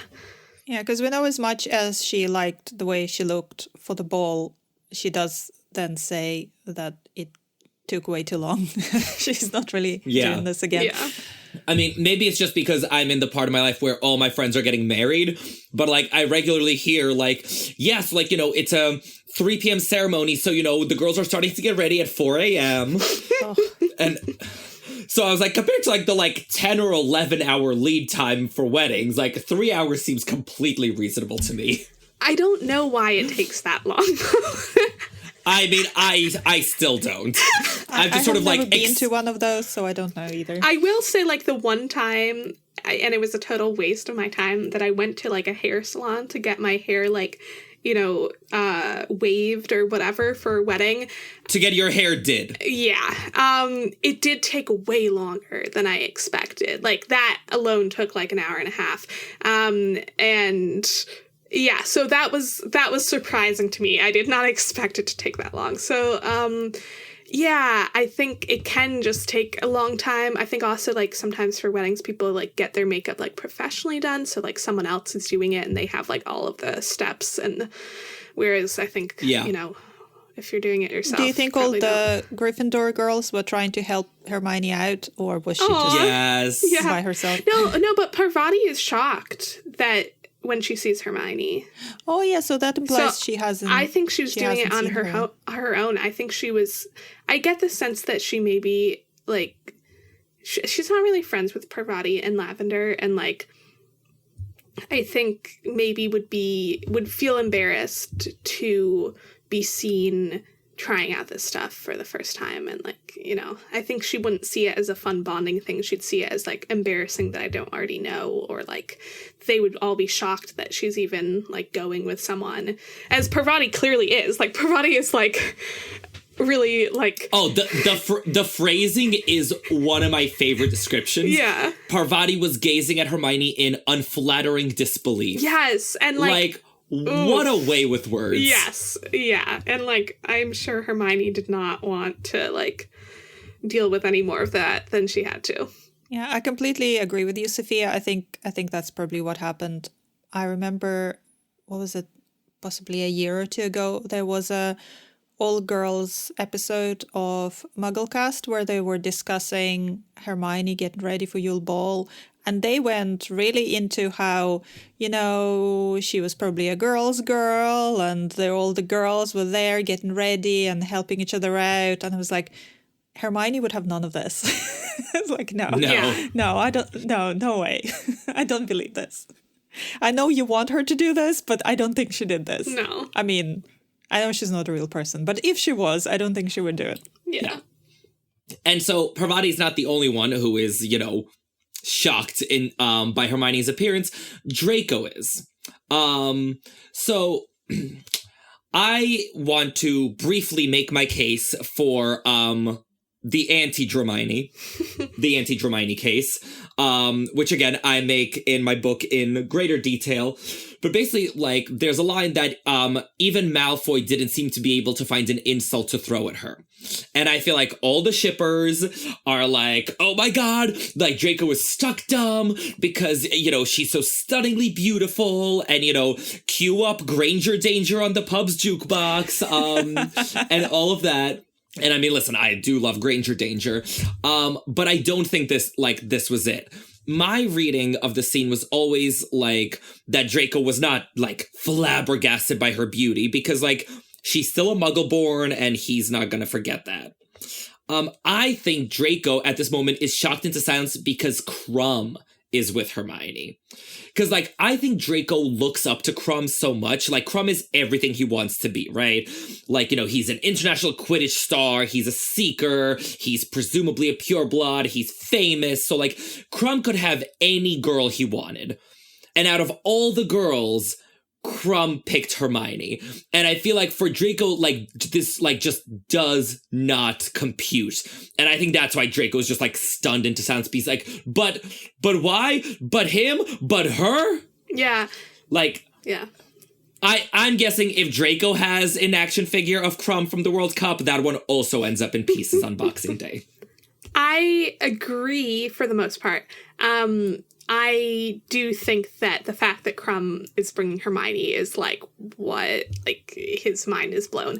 I do think, though, like, the way it's all phrased is a bit more about her looks. Like, I think that, you know, all of everyone's reaction. So we, like, have right before that, like, Pansy Parkinson is, like, goggling at Hermione, and, like, Draco can't find an insult to throw at her. Like, I don't think that this is, like, proof that Draco, like, is attracted to her, but I think it's proof that Draco, like, maybe for the first time is looking at her and is like, oh, I don't actually have any, like, insults about her appearance or, like, that I could throw at her right now. But he... Like, I think it's more just, like, he usually in this circumstance might pull out the, like, you know, who would go with you, you long-molared blood line, like we see before, and, like, he can't do it right now because he just doesn't have, like, there's no, none of his usual insults would work here. But I disagree because his usual insults don't involve her appearance. Like, the long-molared mudblood thing, I think was fairly unusual in that regard, and it was riffing off of the incident with Snape and the teeth. But, like, generally he's insulting her parentage, he's making fun of her as a know-it-all, but, like, he doesn't often hurl insults at her about how she looks. I think that is both true, and I think, this year at Hogwarts, we see a lot more insults about Hermione's appearance, not necessarily from Draco. We actually see more from Pansy because of the article, the Rita Skeeter article, that's calling her, like, stunningly pretty. And so I think that the Rita Skeeter article and Pansy making fun of Hermione has sort of, like, created a new category of things to make fun of Hermione for. And that is... But that all takes place after the Yule Ball. I thought that the line about her being stunningly pretty was back in that first Rita Skeeter article when Yeah, in the first one. But I was meaning the Harry Potter Secret Heartache. Oh, no, I wasn't talking about that. I was talking about the first article where Rita Skeeter is like, oh, I see. Like, okay. You know, he has this girlfriend, stunningly pretty, muggle-born girl, and, like, Pansy is all like, stunningly pretty, her? That's all happening earlier. And I feel like that kind of, like, sets up this idea of, like, the Slytherins are now making fun of Hermione's appearance, and I think in this circumstance, like, we see that, like, that's already been set up. We had the whole long teeth incident, and then we have, like, Hermione is going to the Yule Ball with someone, and that the insult that Draco goes to is about her appearance and about how nobody would want to go with her because she's ugly, basically. And so I think that, like, in this moment, the insult, like, talking about her appearance would be, like, the like, worst insult you could give in this moment. Like, if someone is all dressed up for the Yule Ball and, like, is with their date or whatever, like, that would be the worst insult. Like, the most hurtful insult in that moment would be, like, you look ugly. And, like, he can't say it because it's not true. And, like, nobody would believe him. So I do think that there is that, like, he might have, like, he had been planning maybe to insult her appearance and can't. But I don't think it's because he's, like, I don't think it's because he's like, and now I'm in love with her. It's just, she's objectively very good looking in this moment, and he can't come up with anything. It's just a little makeup, Draco, wake up, I'm mistaken. Exactly. Yeah. Maybe you should sing it in full for Patreon, Irvin. I'm pretty sure people would give us money for me not to sing. That's an option. Yeah. Yes. We don't turn that down. Listeners, if you want to contribute $10 a month to our Patreon, I will promise to never sing on an episode again. That's how we cover our costs. But you know who else is not thrilled with Hermione, despite her appearance? One Igor Karkaroff. Yes. I think this is really interesting.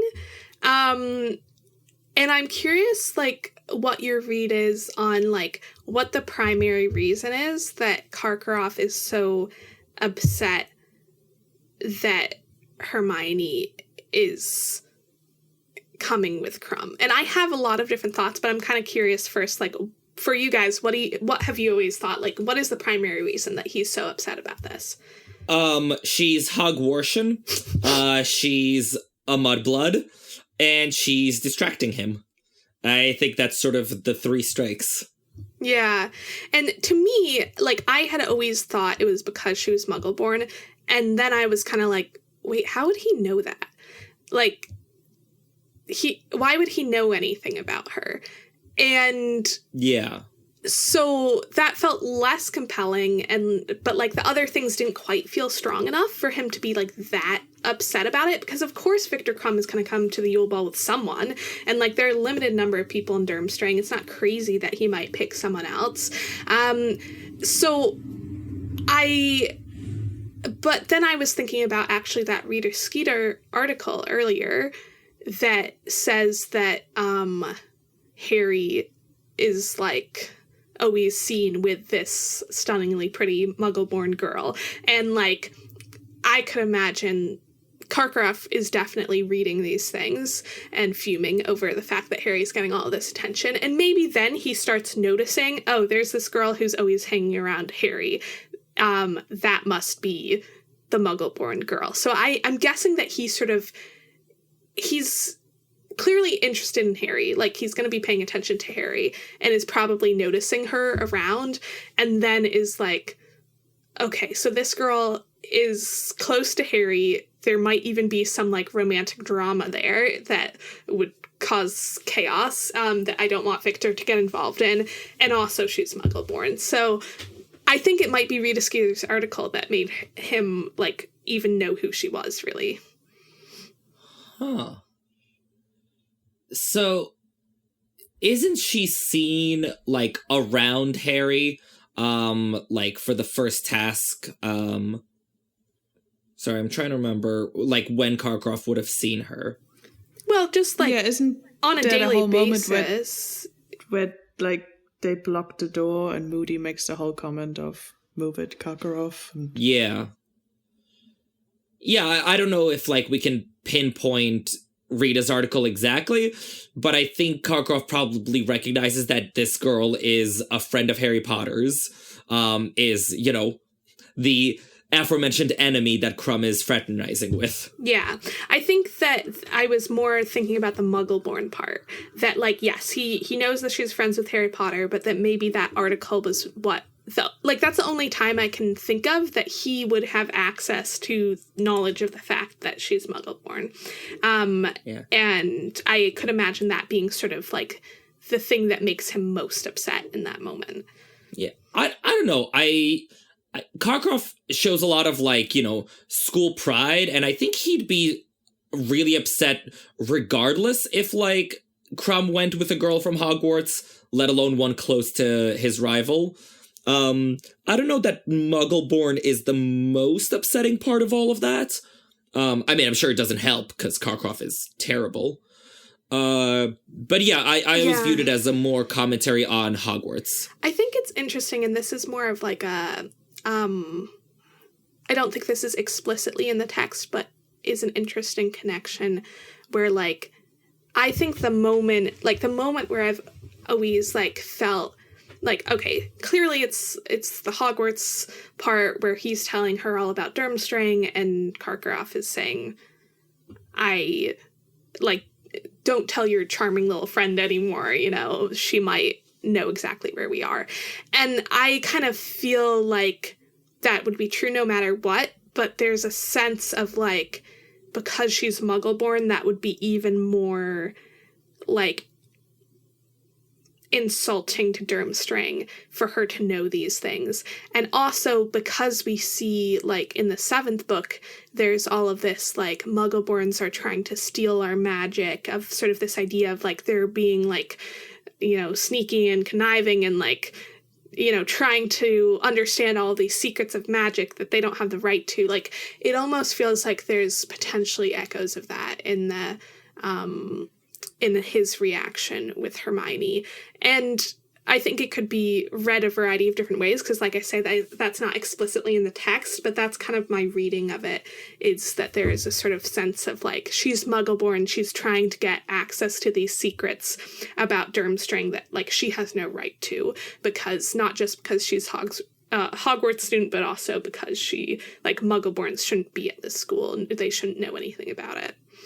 I can see that, but I almost always read that as he just doesn't want anyone who doesn't go to Durmstrang to know about Durmstrang's secrets. I think he's almost like, Dumbledore should know, so... Yeah, I mean, I think both are true. Yeah. Yeah, I agree. I think with anyone, he would have a similar reaction. Yeah. Yeah, I mean, you know, he can have lots of prejudices that all, you know, sort of combine in this one glorious moment. Yeah. Yeah, he's allowed to have multiple. He's got layers of terribleness. Well, but talking about Durmstrang, this is, I think, really one of the only moments we get a little bit of a description of Durmstrang, considering it is mentioned a few times in the series with Grindelwald and everything. It's not, we don't actually know terribly much about Durmstrang, which is the whole point. And Krum gives a description that they have a castle, but it's not as big or as comfortable. And I think it only has 4 floors, and the fires are lit only for magical purposes, which I'm like, okay, that seems a weird restriction, but fine. And we learned that the grounds are much larger than Hogwarts. And I know we can never answer this because there's no answer out there, but considering it's unclear what, like, countries Durmstrang takes in,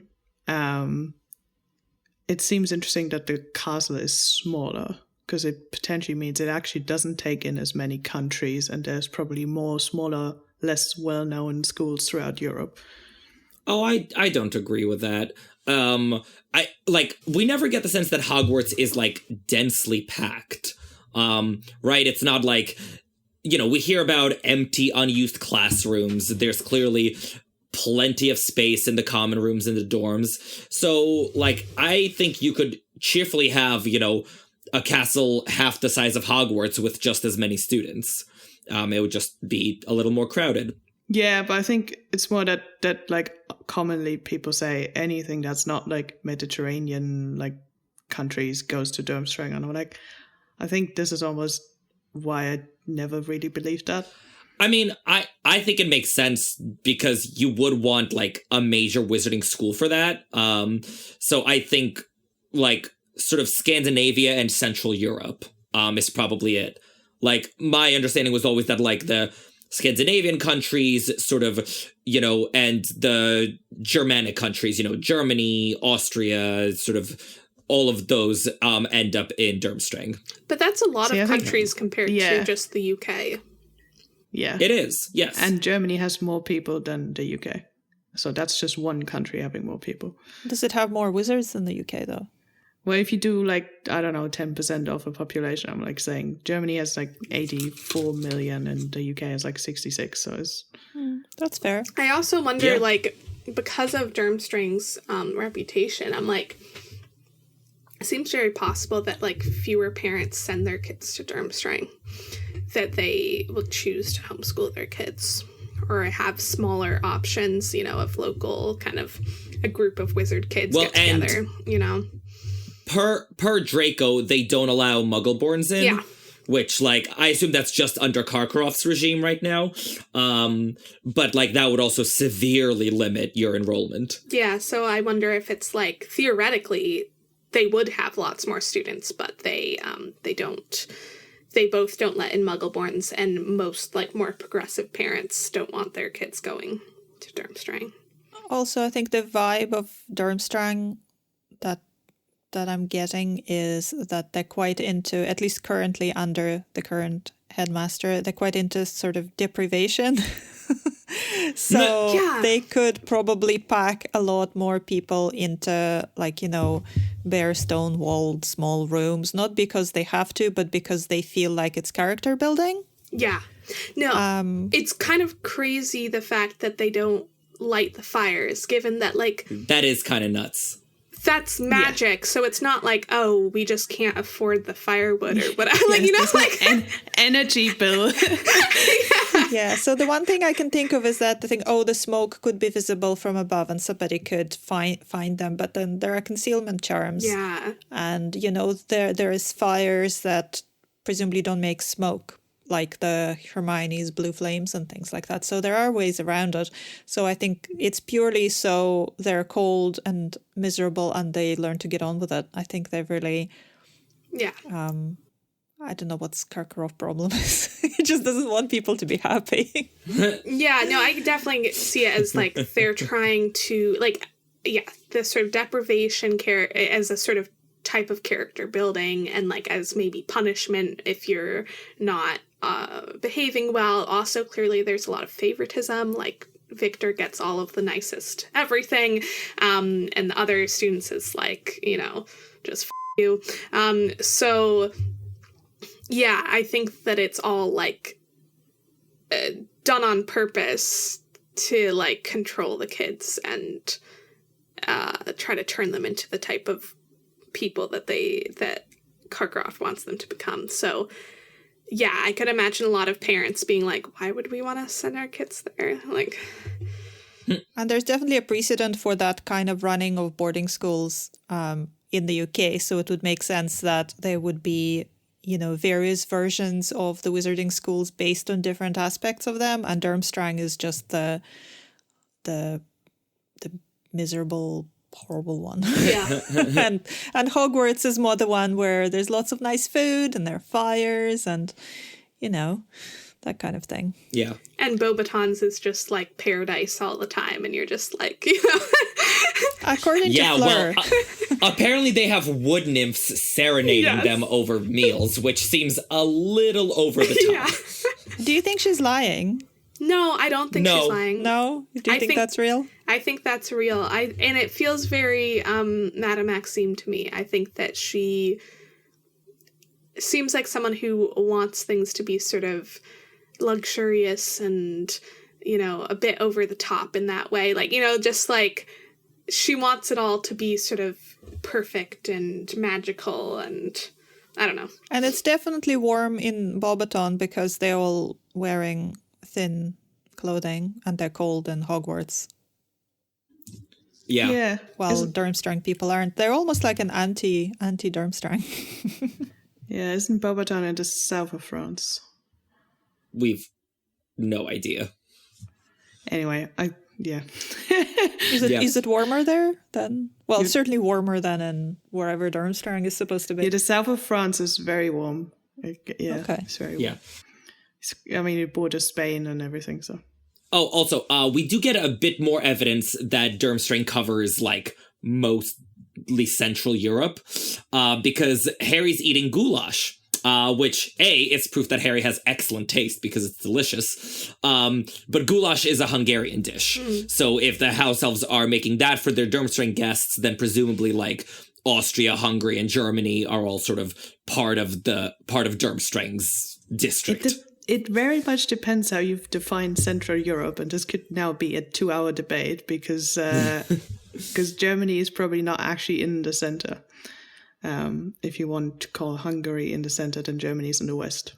Well, I'm defining it more as, like, linguistically and politically than strictly geographically.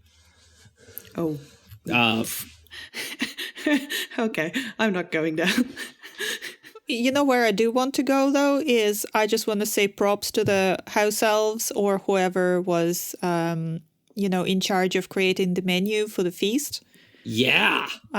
Because it's cool that they've clearly have different dishes options and they draw on some dishes from other places. They aren't just the local Hogwarts fare. And they're not made specifically for the foreign students. Everybody can choose to try them. Like we see Harry try goulash, which is great. Yes. So they're all kind of expanding their palates a little bit. Yeah. Though Ron apparently is not trying the bouillabaisse. Oh, I love bouillabaisse. I'd be all over that. Just as another point for this is about, wizarding, what's it called? Furthering wizarding community? No. International Magical Cooperation. Yes, there we go. Yeah. Yeah. So after the whole Durmstrang conversation, we have Dumbledore talking about how he stumbled upon the Room of Requirement, though he doesn't call it that, with the chamber pots. Yes. And I find this really funny because the Room of Requirement presumably, like, is gonna give what the user whatever they actually, like, want or are thinking about in that moment that they most want. It's very interesting to me that it's chamber pots and not, like, toilets. He's old. Exactly. He enjoys a good chamber pot. That's my thought, is that, like, Dumbledore is, like, wandering through the castle half asleep, and, like, when people are half asleep, they often, like, might be transported to a different part of their life of, like, like, there might be, like, different memories or things in his head, so he's half asleep, and he's like, obviously, I need to get the chamber pot because it's nighttime, because, like, that's often, like, people would use the chamber pot during the night if you needed to go use the bathroom. And so he's like, obviously, I need the chamber pot. And the Room of Requirement is like, I got you, bro. Like, here's all the chamber pots. There are choices. Not only there is a chamber pot, you can select any of the number of options. Which I find that part really funny. Really funny. Right? That the room is like, well, presumably you're only going to need one, but, like, we want you to have options. And maybe, like, in Dumbledore's mind, he was, like, I don't know, some part of his mind, like, half in dream state, was, like, thinking about all of the chamber pots he's used in his life, like, all of the options from his youth. And it's like, okay, I'm not sure which one you actually most want, so here's all of them. Yeah. How convenient. Yeah. It's a great bit of magic. And then I think it takes us to the age-old question of, does Dumbledore know about the Room of Requirement and, like, deliberately drop a hint here, or does he actually not know about this room because of the I think it's a hint. A whole Horcrux is hidden in the Room of Requirement thing? I genuinely don't know. Like, I've genuinely never don't know either. Yeah, I've never had a strong feeling one way or the other. Because, like, on the one hand, like, sure, Dumbledore, like, is knowledgeable enough to know about the Room of Requirements. He knows lots of things. But on the other hand, I could also see him just chalking it up to, like, Hogwarts, isn't it quirky and mysterious? And just going about his life. Totally.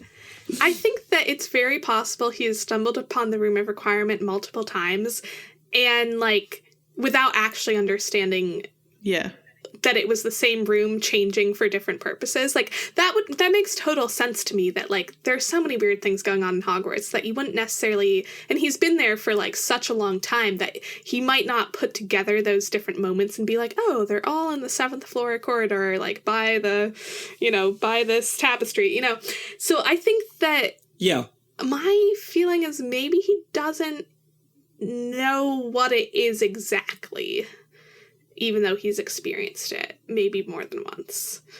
Because I think, yes, the point is Dumbledore's been at Hogwarts for a long time, but also, as far as we know, he spends a good majority of his time in his office.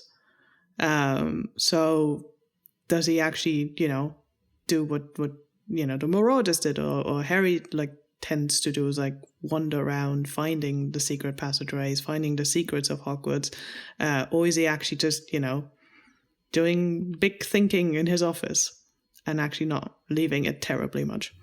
And I feel like the Marauders and Harry are like often like looking to either get into trouble or get out of trouble, which leads them to these sorts of things. Whereas Dumbledore is like, more of we get the sense more of like a straight A student who is not necessarily getting into any trouble. And also, like, if we think about stumbling upon the Room of Requirement, like, it's coming when you, like, really, really need something, or I guess really, really want something. And Dumbledore, like, being who he is, I feel like has so much magic of his own, has so many talents of his own, that it may be, like, just less frequent that he, like, desperately needs and wants something. Yeah, other than a chamber pot. Yeah. Like, in that moment, like, he's looking for the bathroom, he's half asleep, and he desperately needs a chamber pot. And the room is like, here you go. I got you. Yeah. I could also see it because, there's definitely a point made being that Harry and Tom, some of their similarities is that they both see Hogwarts as their home, and they've both unlocked some of Hogwarts' secrets that other people haven't. Which is why a Horcrux is in the Room of Requirement. Mm-hmm. Yeah. Next, we bump into Mad Eye Moody, and the moment that we see here is Parvati saying he is so creepy because Moody picks up on the socks that Harry's wearing. And she also says, I don't think that I should be allowed. And I think she has a bit of a point if Moody can see people's underwear, presumably. This is why you always want to wear fun underwear, because you never know who's looking. But also, I'm like, I think for Parvati, and like, Harry clearly doesn't think of this, but like, I feel like as a woman, you'd think about this more of like, can he see underneath your clothing? Like, completely? Like, could he just see you naked? Yeah. Like, that's really creepy, and especially for your teacher. Yeah. Yeah. So it does bring up a lot of questions, and I feel like, no, I don't think the eye should be allowed. Like, that just seems wrong. But also, like, you can't really tell someone to pop out their eye when you hire them. I feel like you could tell them that you need to get a different version of a magical eye that does not let you see through children's clothing. Yes. Would you be okay if they put a magic eye patch over it and he couldn't see through it? But he can see out of the back of his head. Oh, that's true.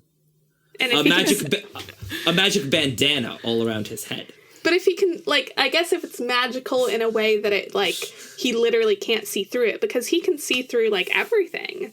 He can see through the invisibility cloak, which, like, is supposed to be extremely magical. Like, this is a really magical eye. Like, he can do, like, anything with it, basically. Yeah, the magic eye honestly does seem a little overpowered. Yeah. Yeah. I was gonna say, it's way overpowered. Do you think that's why Parvati says that she doesn't think it should be allowed? Because it is kind of a strange thing to say, because obviously he needs an eye because he's missing an eye. But the way that she's saying that it shouldn't be allowed, do you think maybe she does think that he's creeping on the girls? I think she does. I think that's because, like, it comes right after, like, I'm sure that Harry's socks are not visible. They must be covered up by his dress robes. And so the fact that Moody notices them means that he must be looking through Harry's clothing. And that is really creepy. And, like, yeah. And if he's just randomly on a whim doing that to see what Harry's socks are, like, just to say he's not doing it all the time. Like, that's, yeah. I think she has a really good point. And, like, yeah. Yeah. Also, how does the eye work?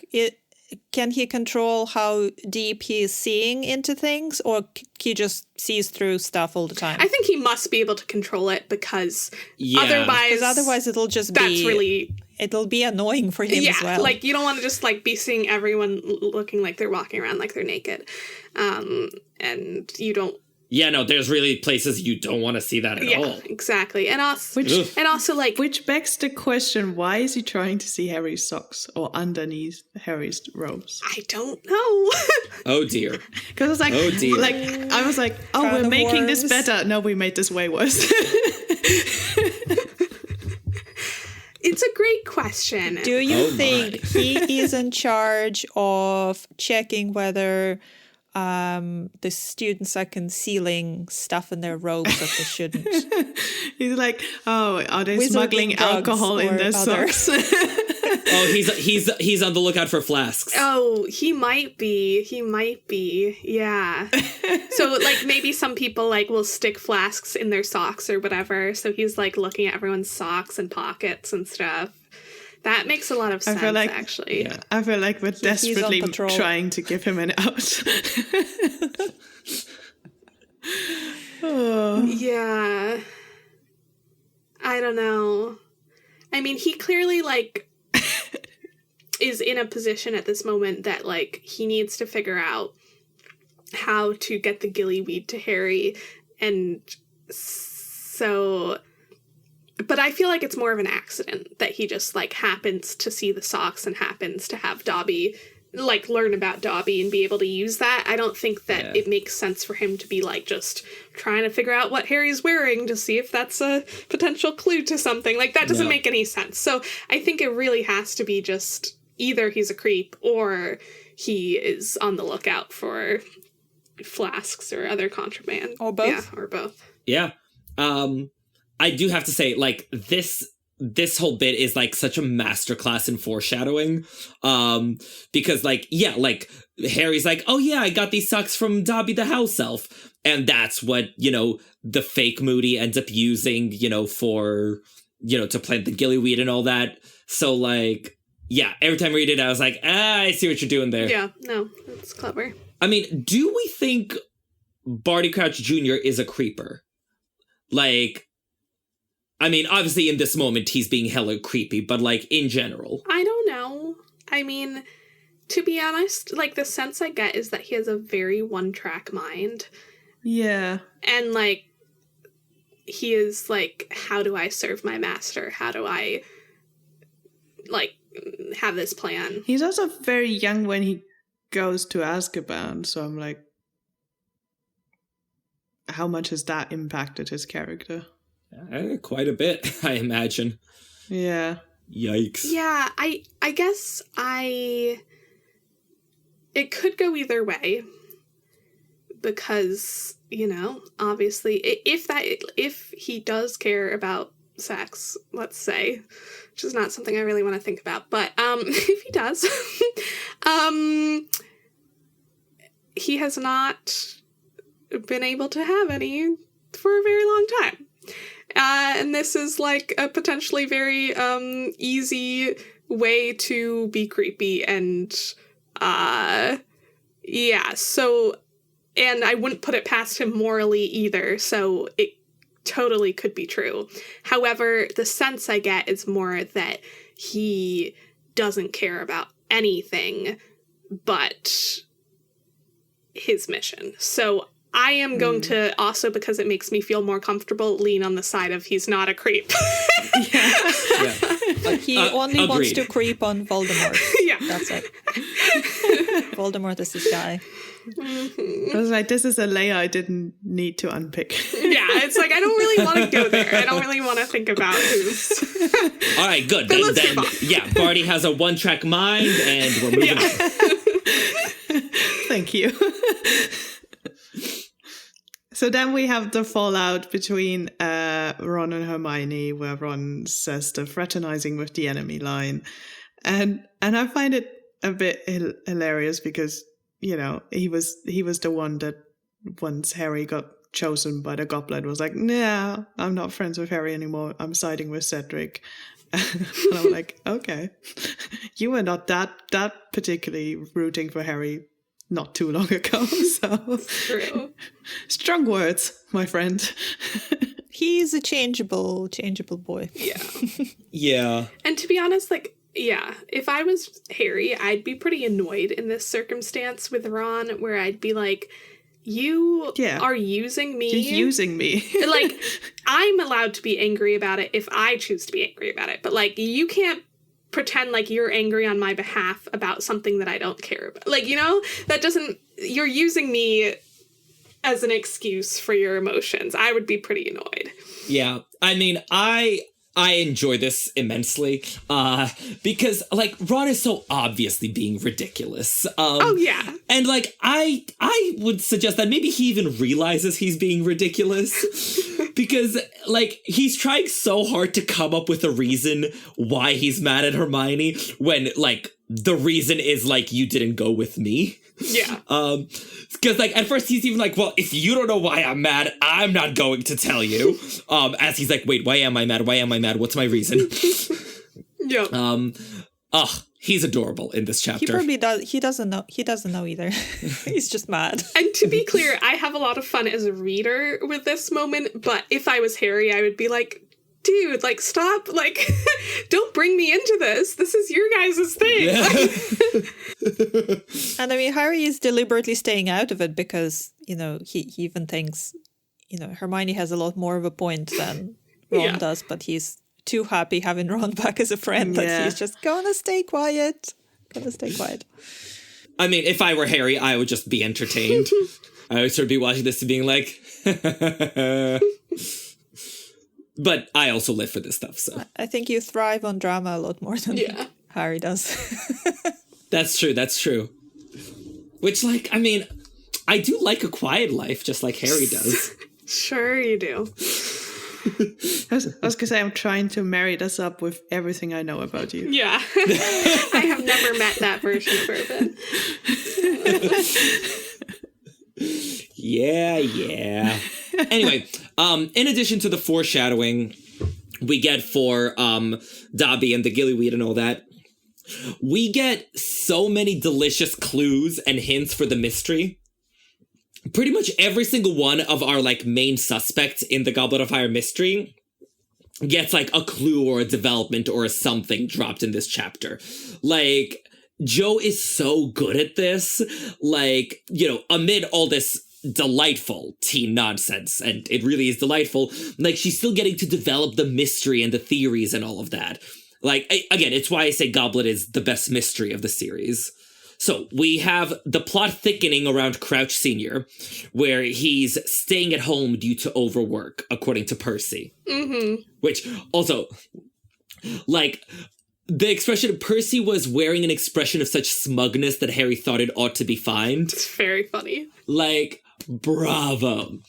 But yeah, this is sort of the first really suspicious thing about Crouch Sr. that I think, like, clues us into, like, the fact that there even is a mystery around the Crouches. Because, like, up until then, like, we've met Barty Crouch, and we're like, yeah, we don't like him very much, but sort of, we don't really get the sense that he's, like, a suspect in the mystery or that there's anything, like, really weird going on.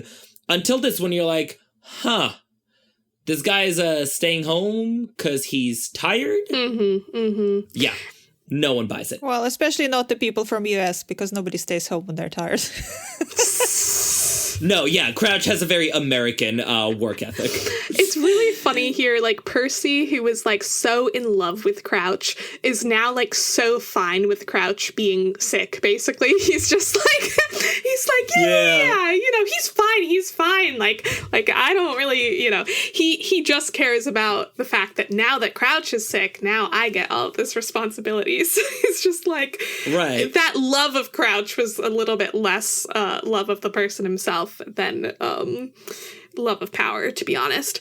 But it is interesting, like, Percy has this moment where he's basically telling Harry all of the things that have gone on with Crouch recently, and it feels like a very, like, rehearsed speech of, like, what he's been telling everyone, because some of the things he's telling to Harry are, like, things Harry already knows. Like, I think it's interesting, like, the stuff about Winky, where he's kind of like, oh yes, like, that, of course, that horrible thing with the house elf, and, like, you know, naturally he fired her afterwards, and it's like, the only reason you know that is because Harry told you that. Like, Harry was the one who was there when Winky was fired. So it feels very much like this is just what Percy tells everyone, but it is also, like, to your point of sort of plot development, it is, like, conveniently reminding the reader of all of the sort of stuff that's been going on with Crouch, and, like, sort of re-emphasizing the importance of the Winky story.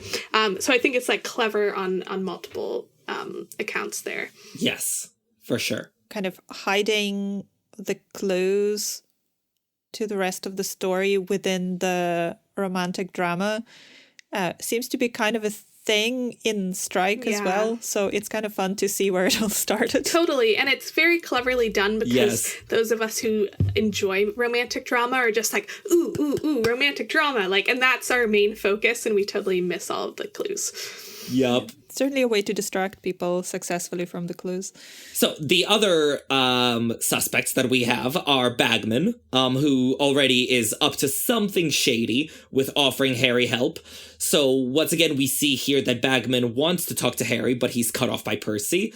And we also see Fred and George are accosting Ludo Bagman, but he shakes them off. So sort of all these like threads, all these mysteries of the like, what's going on there? What's going on with him? What's going on with them? Like all of it is playing out right here. And then, of course, the other main suspect, whom we get plenty of material with, is Karkaroff. Yeah. And Snape. You know, Snape has... And Snape, yes. Yeah, Snape has to be thrown into the middle of all of it. It wouldn't be a Harry Potter book without it. Yeah. Yeah. Yeah. And of course, like, you know, it's less the main mystery, but we also get our, like, little Rita Skeeter as a beetle moment. You know, we get so many clues. Yeah, really, I think that, like, every single plot thread in Goblet of Fire is, like, addressed in this chapter. Yeah. It's so good. But let's talk about Snape and Karkaroff and their little convo. Yeah. Because we don't, like, this is not the first time that Karkaroff and Snape are sort of somewhat overheard by Harry, because he's already tried to interrupt in potions. And this is another attempt, Karkaroff having a conversation with Snape about the Dark Mark. Do you remember the first time you read this? If you understood the relevance of like what they were talking about, or did you like guess that this was like a Death Eater thing or anything? I think I guessed it was a Death Eater thing. I had no idea about the specifics because we don't know about the Dark Mark tattoos at that point. Yeah. So I was just like, I guess they're worried about some Death Eater-y thing. Because I find it fascinating that once you know about the tattoos, as you say, we don't at this point, the first time reading it, it's like so obvious what they're talking about. It's like, oh yeah, clearly. Yeah. But this is also sort of brings me to my other points. Like, I find it also interesting that that is such a well-kept secret, considering Voldemort's downfall and Death Eaters have been rounded up. I'm sort of surprised it's not a bit more wider known that they have Dark Mark tattoos. Well, it seems like the Dark Marks disappeared after Voldemort fell. If it's, like, growing stronger, becoming clearer now that he's gaining more strength. So I think that you couldn't see people's Dark Marks during that time. I would have thought you could still see it, just not as... Yeah, I thought they were faint, but not totally disappeared. You know, I kind of thought that they kind of had to be gone. Or else this doesn't really make sense that the Death Eaters who went to Azkaban nobody like noticed that they had Dark Marks. And also like someone like Lucius Malfoy, he's like, under the Imperious Curse, but like, it's only really people in the inner circle who have them. So I don't know. I think that to me it only made sense if like once Voldemort was gone, they completely disappeared. Or the Death Eaters just always wore long sleeves. I was gonna say, because that's the thing, is like, you could, if they are at a fairly viewable spot for most people, because obviously always wearing long sleeve, and this is Britain, so maybe it doesn't get too warm and you can do it. But otherwise, I feel like if you wanted it more hidden on your body, you could have just picked different spots. Not that I want... Have a dark mark on your ass cheek. I think Voldemort would really appreciate that. I was like, I don't want to turn this conversation back down this route, but like, there's just like, even on the like a upper part of your arm, you could probably hide it better. I mean, can you see Lucius Malfoy walking around in a tank top?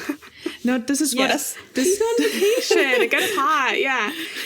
This is why I'm like, if you had it on your upper part of your arm and you just always wear at least a t-shirt, it wouldn't be visible, like, you know, on your sort of shoulder. But it has to be pretty Lucius easily Malfoy would reachable. never wear a t-shirt in his I life. can't see Lucius Malfoy in a t-shirt. But like a buttoned-up shirt that has short sleeves, I could imagine.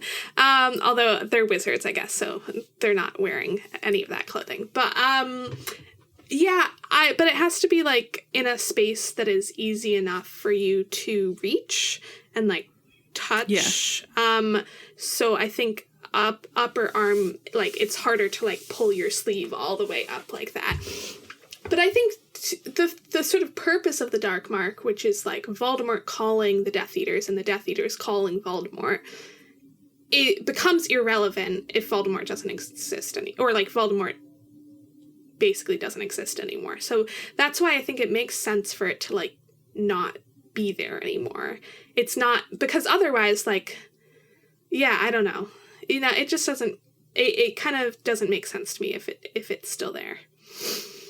But correct me if I'm wrong, don't we hear about how dark marks don't disappear? Some spots don't come off? Like, I'm pretty sure somewhere in the text it says that, like, they don't ever, like, fully and totally disappear. I don't think we hear that. We hear Mad-Eye Moody saying to Snape, like, some spots never come off. And he might be implying, but that could be read either literally or more metaphorically of like, you know, once a Death Eater, always a Death Eater. So I don't think that that's enough proof to say that we know that the Dark Mark literally never comes off. And also, like, it could be a sort of, it can't come off by choice. You can't take it off, but that doesn't mean it didn't fade away and was gone for a time. I don't know. Also, wherever the Dark Mark is, it has to be in a place where you can jab with your wand. Yeah, or your finger. To summon I mean, Voldemort. again... So you don't want it to be in a particularly awkward place. I'm just saying, your left buttock, you could still cheerfully jab with a wand. Yeah. Yeah, that doesn't seem weird at all.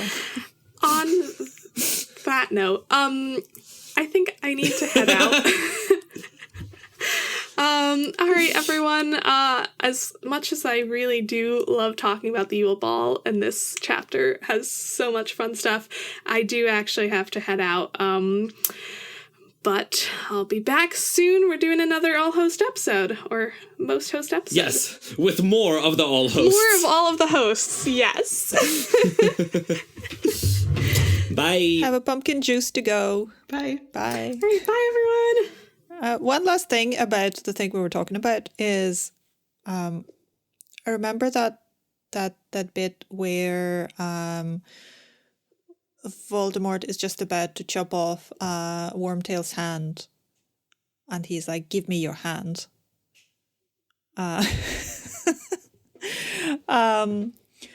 Imagine if it didn't have to be the hand; it had to be wherever the Dark Mark is. Wormtail, proffer your rear.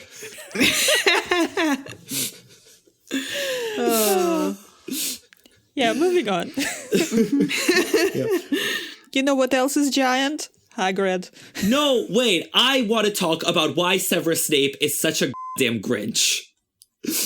I think it's known. I was going to say, he's that every day of the year, though. He's very consistent. I mean, but he's literally walking around, blasting rose bushes apart, taking points away from couples who are just trying to have a good time at the Yule Ball.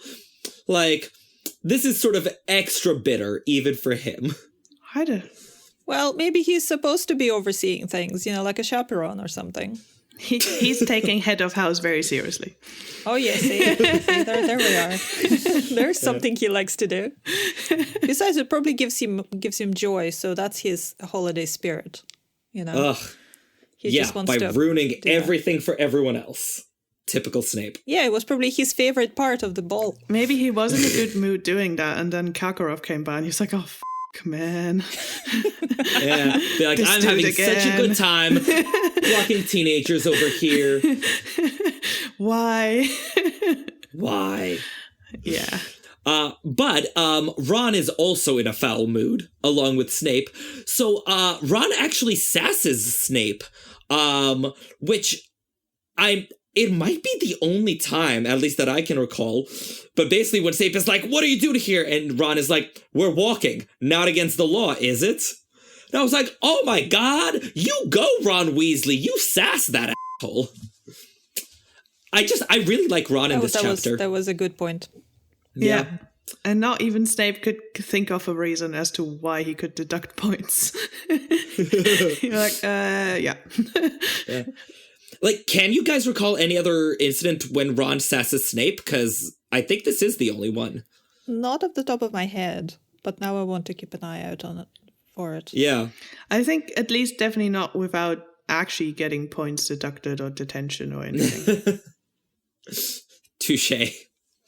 Well, snaps for a sassy Ron Weasley. Yes.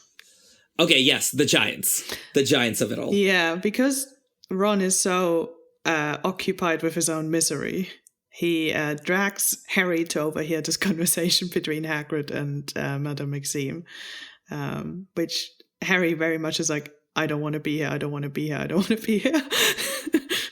And instead of saying he doesn't want to be there, he concentrates on a beetle. Yeah. I'm like, okay. I mean, that's a choice, I guess. And then I was wondering, because this is even, openly described like this in the chapter, that this is a moment that Harry is like not understanding the impact of this information, and Ron's much more shaken by it, and Harry is like, yeah, so what? It's like, we know Hagrid is nice, so this doesn't really change my perception of Hagrid. But I was sort of wondering, is because Madame Maxime is very like, no one can know this about me.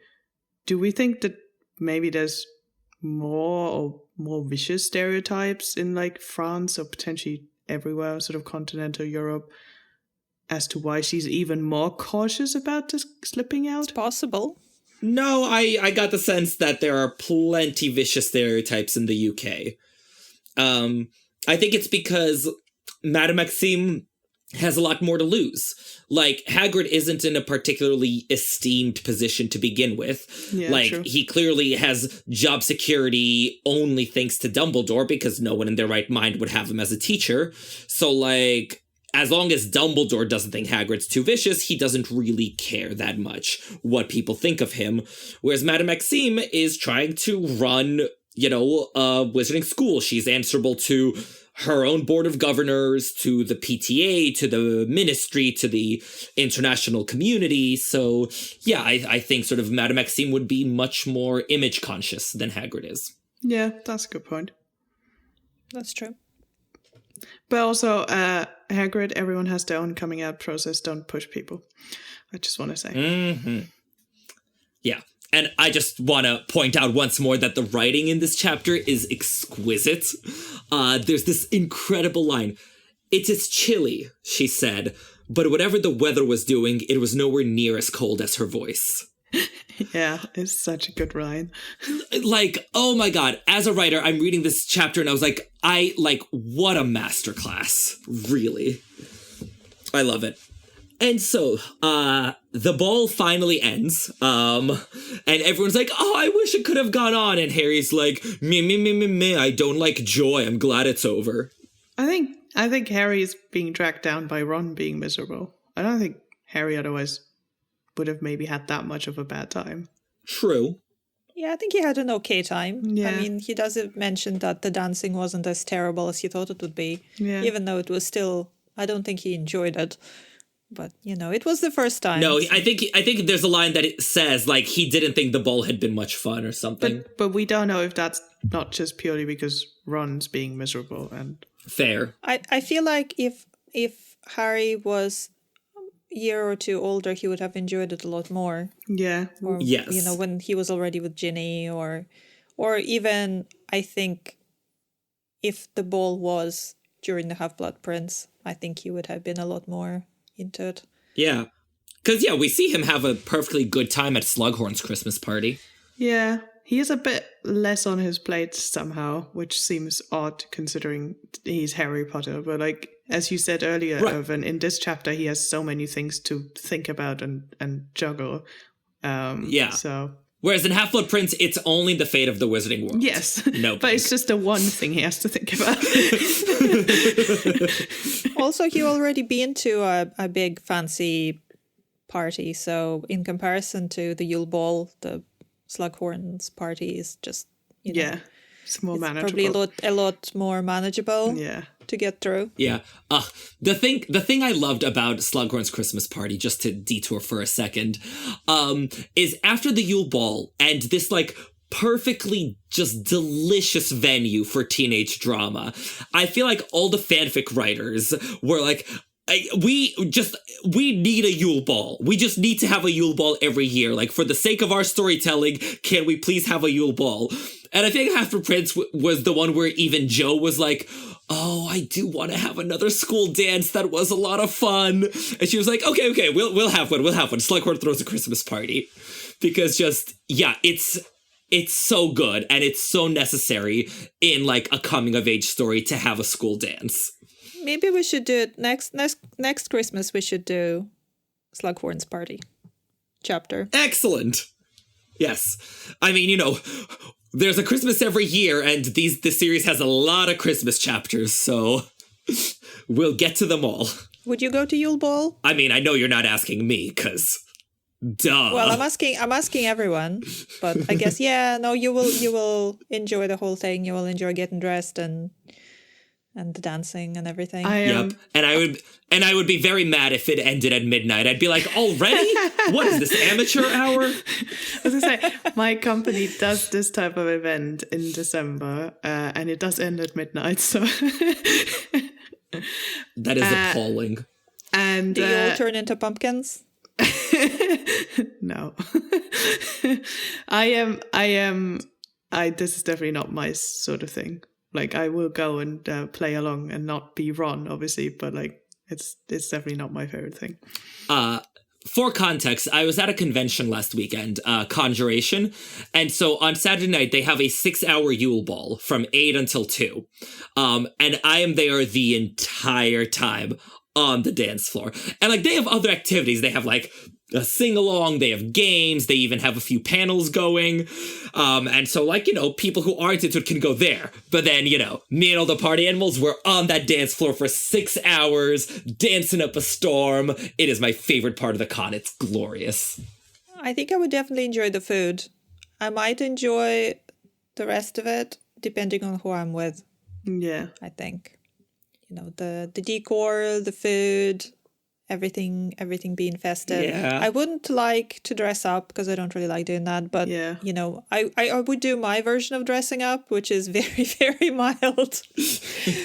Probably take 15 minutes. But as long as that was acceptable, I think I would love to go Yule Ball. I have a black dress with sparkles of different colors, so that's as festive. Oh my god, as so can do get. I. Oh, there we go. Twinsies. We could match. I don't. I only wear it once a year for New Year's Day. So Okay. that's my Yeah. Sparkles Day. Yeah, I wore this gorgeous peacock dress that I found at a thrift store because, I was Narcissa Malfoy. I was trying to promote the Malfoy book. And so, it's this great, like, black dress with, like, a peacock all up in sequins and then dark green fringe all around. It's so much fun to dance in. Yeah. Oh, wow. Like, I found it at a thrift store literally, like, 3 days before MalfoyCon. And I was like, the universe wants this event to be fabulous. Like, I took it as a sign. Well, it comes with kind of a ready-made mascot. Peacocks. What could be better? Exactly. But yeah, listeners, tell us, like, would you want to go to the Yule Ball? What would your experience be like? We want to hear. But on our way out from the Yule Ball, we have one last bit of plot left to get through. Yes, Cedric returns to favor. Or does he? Barely.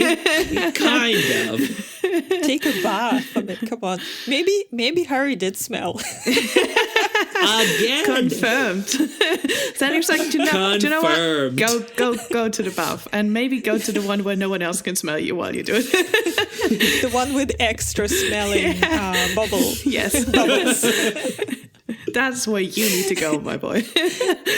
And Harry's like, well, okay, but rude. I mean, at least he told Cho to wait and didn't say this in front of Cho. Yeah. I think Cedric was being a consummate gentleman. I think that does describe Cedric very well. Yes. But I find it interesting because I sort of get that Harry needs to hear the song himself.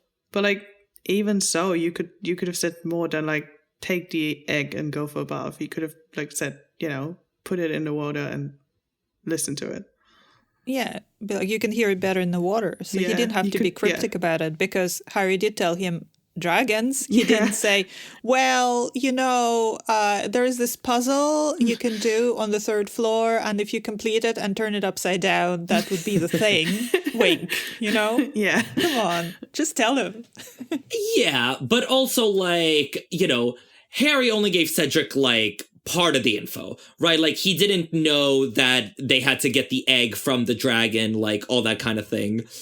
And he also didn't tell Cedric how to get past it. So yeah, I feel like Cedric should have told Harry to open it underwater, but I feel like sort of, just getting Harry to hear the egg rather than like telling him the clue and everything he figured out, that's fair. Yeah, because I mean, even knowing that doesn't solve Harry's problem of I need to breathe underwater.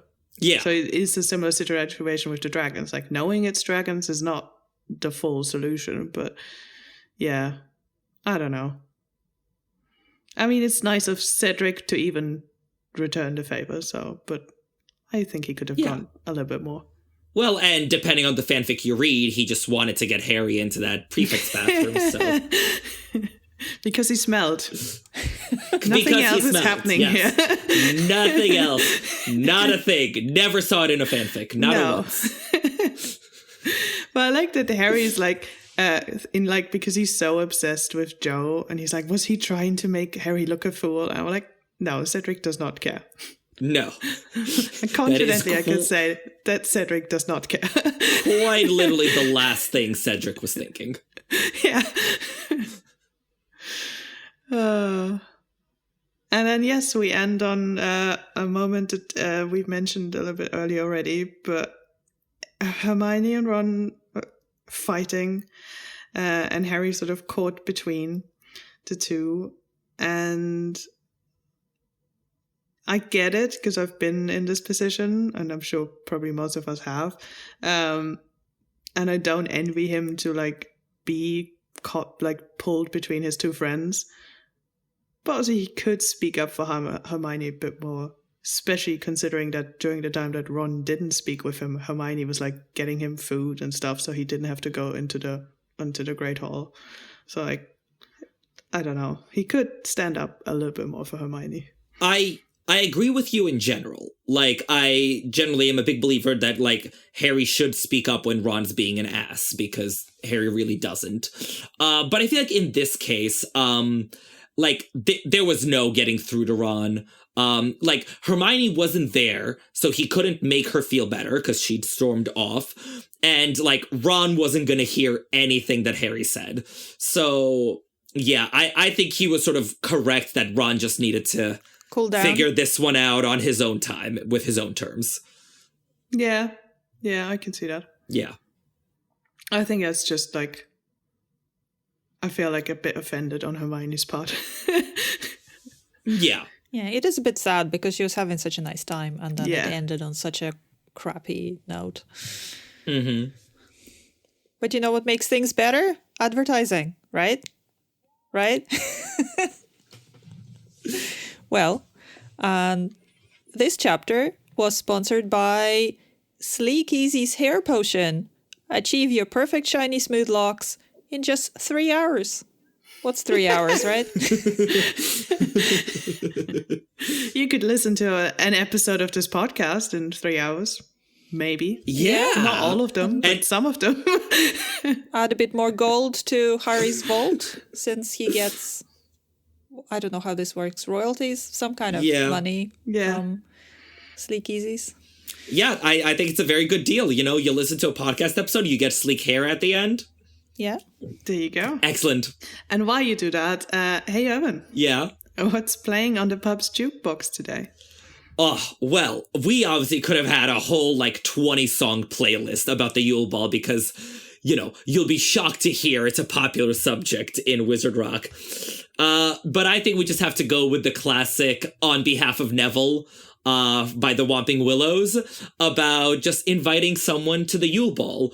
This is the song that birthed the Neville Longbottom Dance Squad.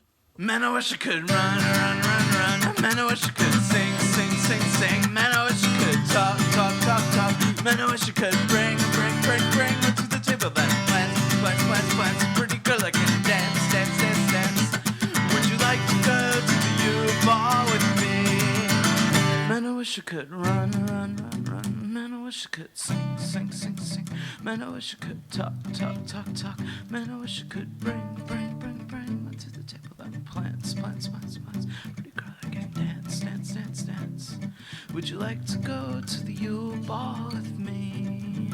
Man, I wish I could run, run, run, run. Man, I wish I could sing, sing, sing, sing. Man, I wish I could talk, talk, talk, talk. Man, I wish I could bring me to the table that plans. Pretty girl, I can dance, dance, dance, dance. Would you like to go to the Yule Ball with me? Would you like to go to the Yule Ball with me? Would you like to go to the Yule Ball with me? Well, listeners, if you enjoyed your time at the pub today, please rate and review us online, and tell your friends about our show. You know, word of mouth is a big help for us. We appreciate it. Huge thanks again to Katie Riken, who bought us this round of drinks at the Three Broomsticks. So yay! Thank you so much for that. And listeners, if you want to buy us the next round, please head over to patreon.com/3broomsticks with the numeral 3 to sign up. Sophie and I were just talking about her epic Halloween party. So if you want to hear about why I got so emotionally invested in the fat lady this episode, well, that'll explain it all. Oh, you were supposed to be a fat lady. I thought you were Slughorn as a chair. No, I was the slashed portrait of the fat lady because it was a Halloween at Hogwarts party. Apologies. Yeah. But either way could work. I really want to cosplay Slughorn as the chair, though, one day. That's on the bucket list. Yeah, maybe keep that in mind for next year. Yeah.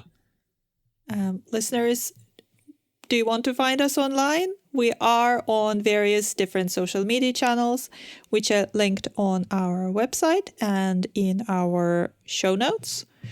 There's all sorts of fun stuff. Do you want chains of emojis that make you think? Heads up on our recommended reading for next episodes. See our Patreon schedule. Things like this. If you don't care for social media, that's fine too. You can leave us a comment on the website under each episode. You can also suggest future topics, which we always take into account, and you can send us an owl via email, which would be exciting. Hey, Ev, what's the website where they can do all that? Well, good thing you asked. It's 3broomstickspod.com with 3 spelled out. You'd think would be consistent, but no. Nope. We don't want to make it too easy. And next time we meet at the Three Broomsticks, we'll be discussing the signature moments of the main 7 characters in the series. And it'll be all hosts or most hosts episodes. So it's going to be a great time. Drinks all around. Yeah. So thank you, everyone, for coming to the Three Broomsticks. And it's been me, Ev. I've been Irvin. I'm still Oreo. Thank you for listening. See you next time in the Three Broomsticks. Cheers! Give me big old buckets of butterbeer. Give me big old barrels of butterbeer. Give me the drink I love so dear. And another round for my friend right here of the sweet old butterbeer. This episode of The Three Broomsticks was edited by Patrick Musilek. The theme song was written and performed by The Faithful Sidekicks. Make sure to check them out at thefaithfulsidekicks.com. doing anything for his birthday. He never gets, like, at least for the... No. Sorry, my printer just started. Give me just a moment. I don't know why it just started moving. Does it have something to say? It apparently does. Yeah. I think... Oh, has the Chamber of Secrets been opened? It might have been. Okay. Seems to have stopped. All right, what was I saying? Cheers! Give me big old buckets of Honestly, it's like every time I hear the word cheers now, it's like an automatic like, trigger in my head. It's like a Pavlovian thing. It's like I'm starting to dance and people are like, what is wrong with you? I'm like, What is right with you? listen to this podcast. Exactly. Thank God to the faithful sidekicks. Their music will catchy. just be in my head forever. Yeah. Oh.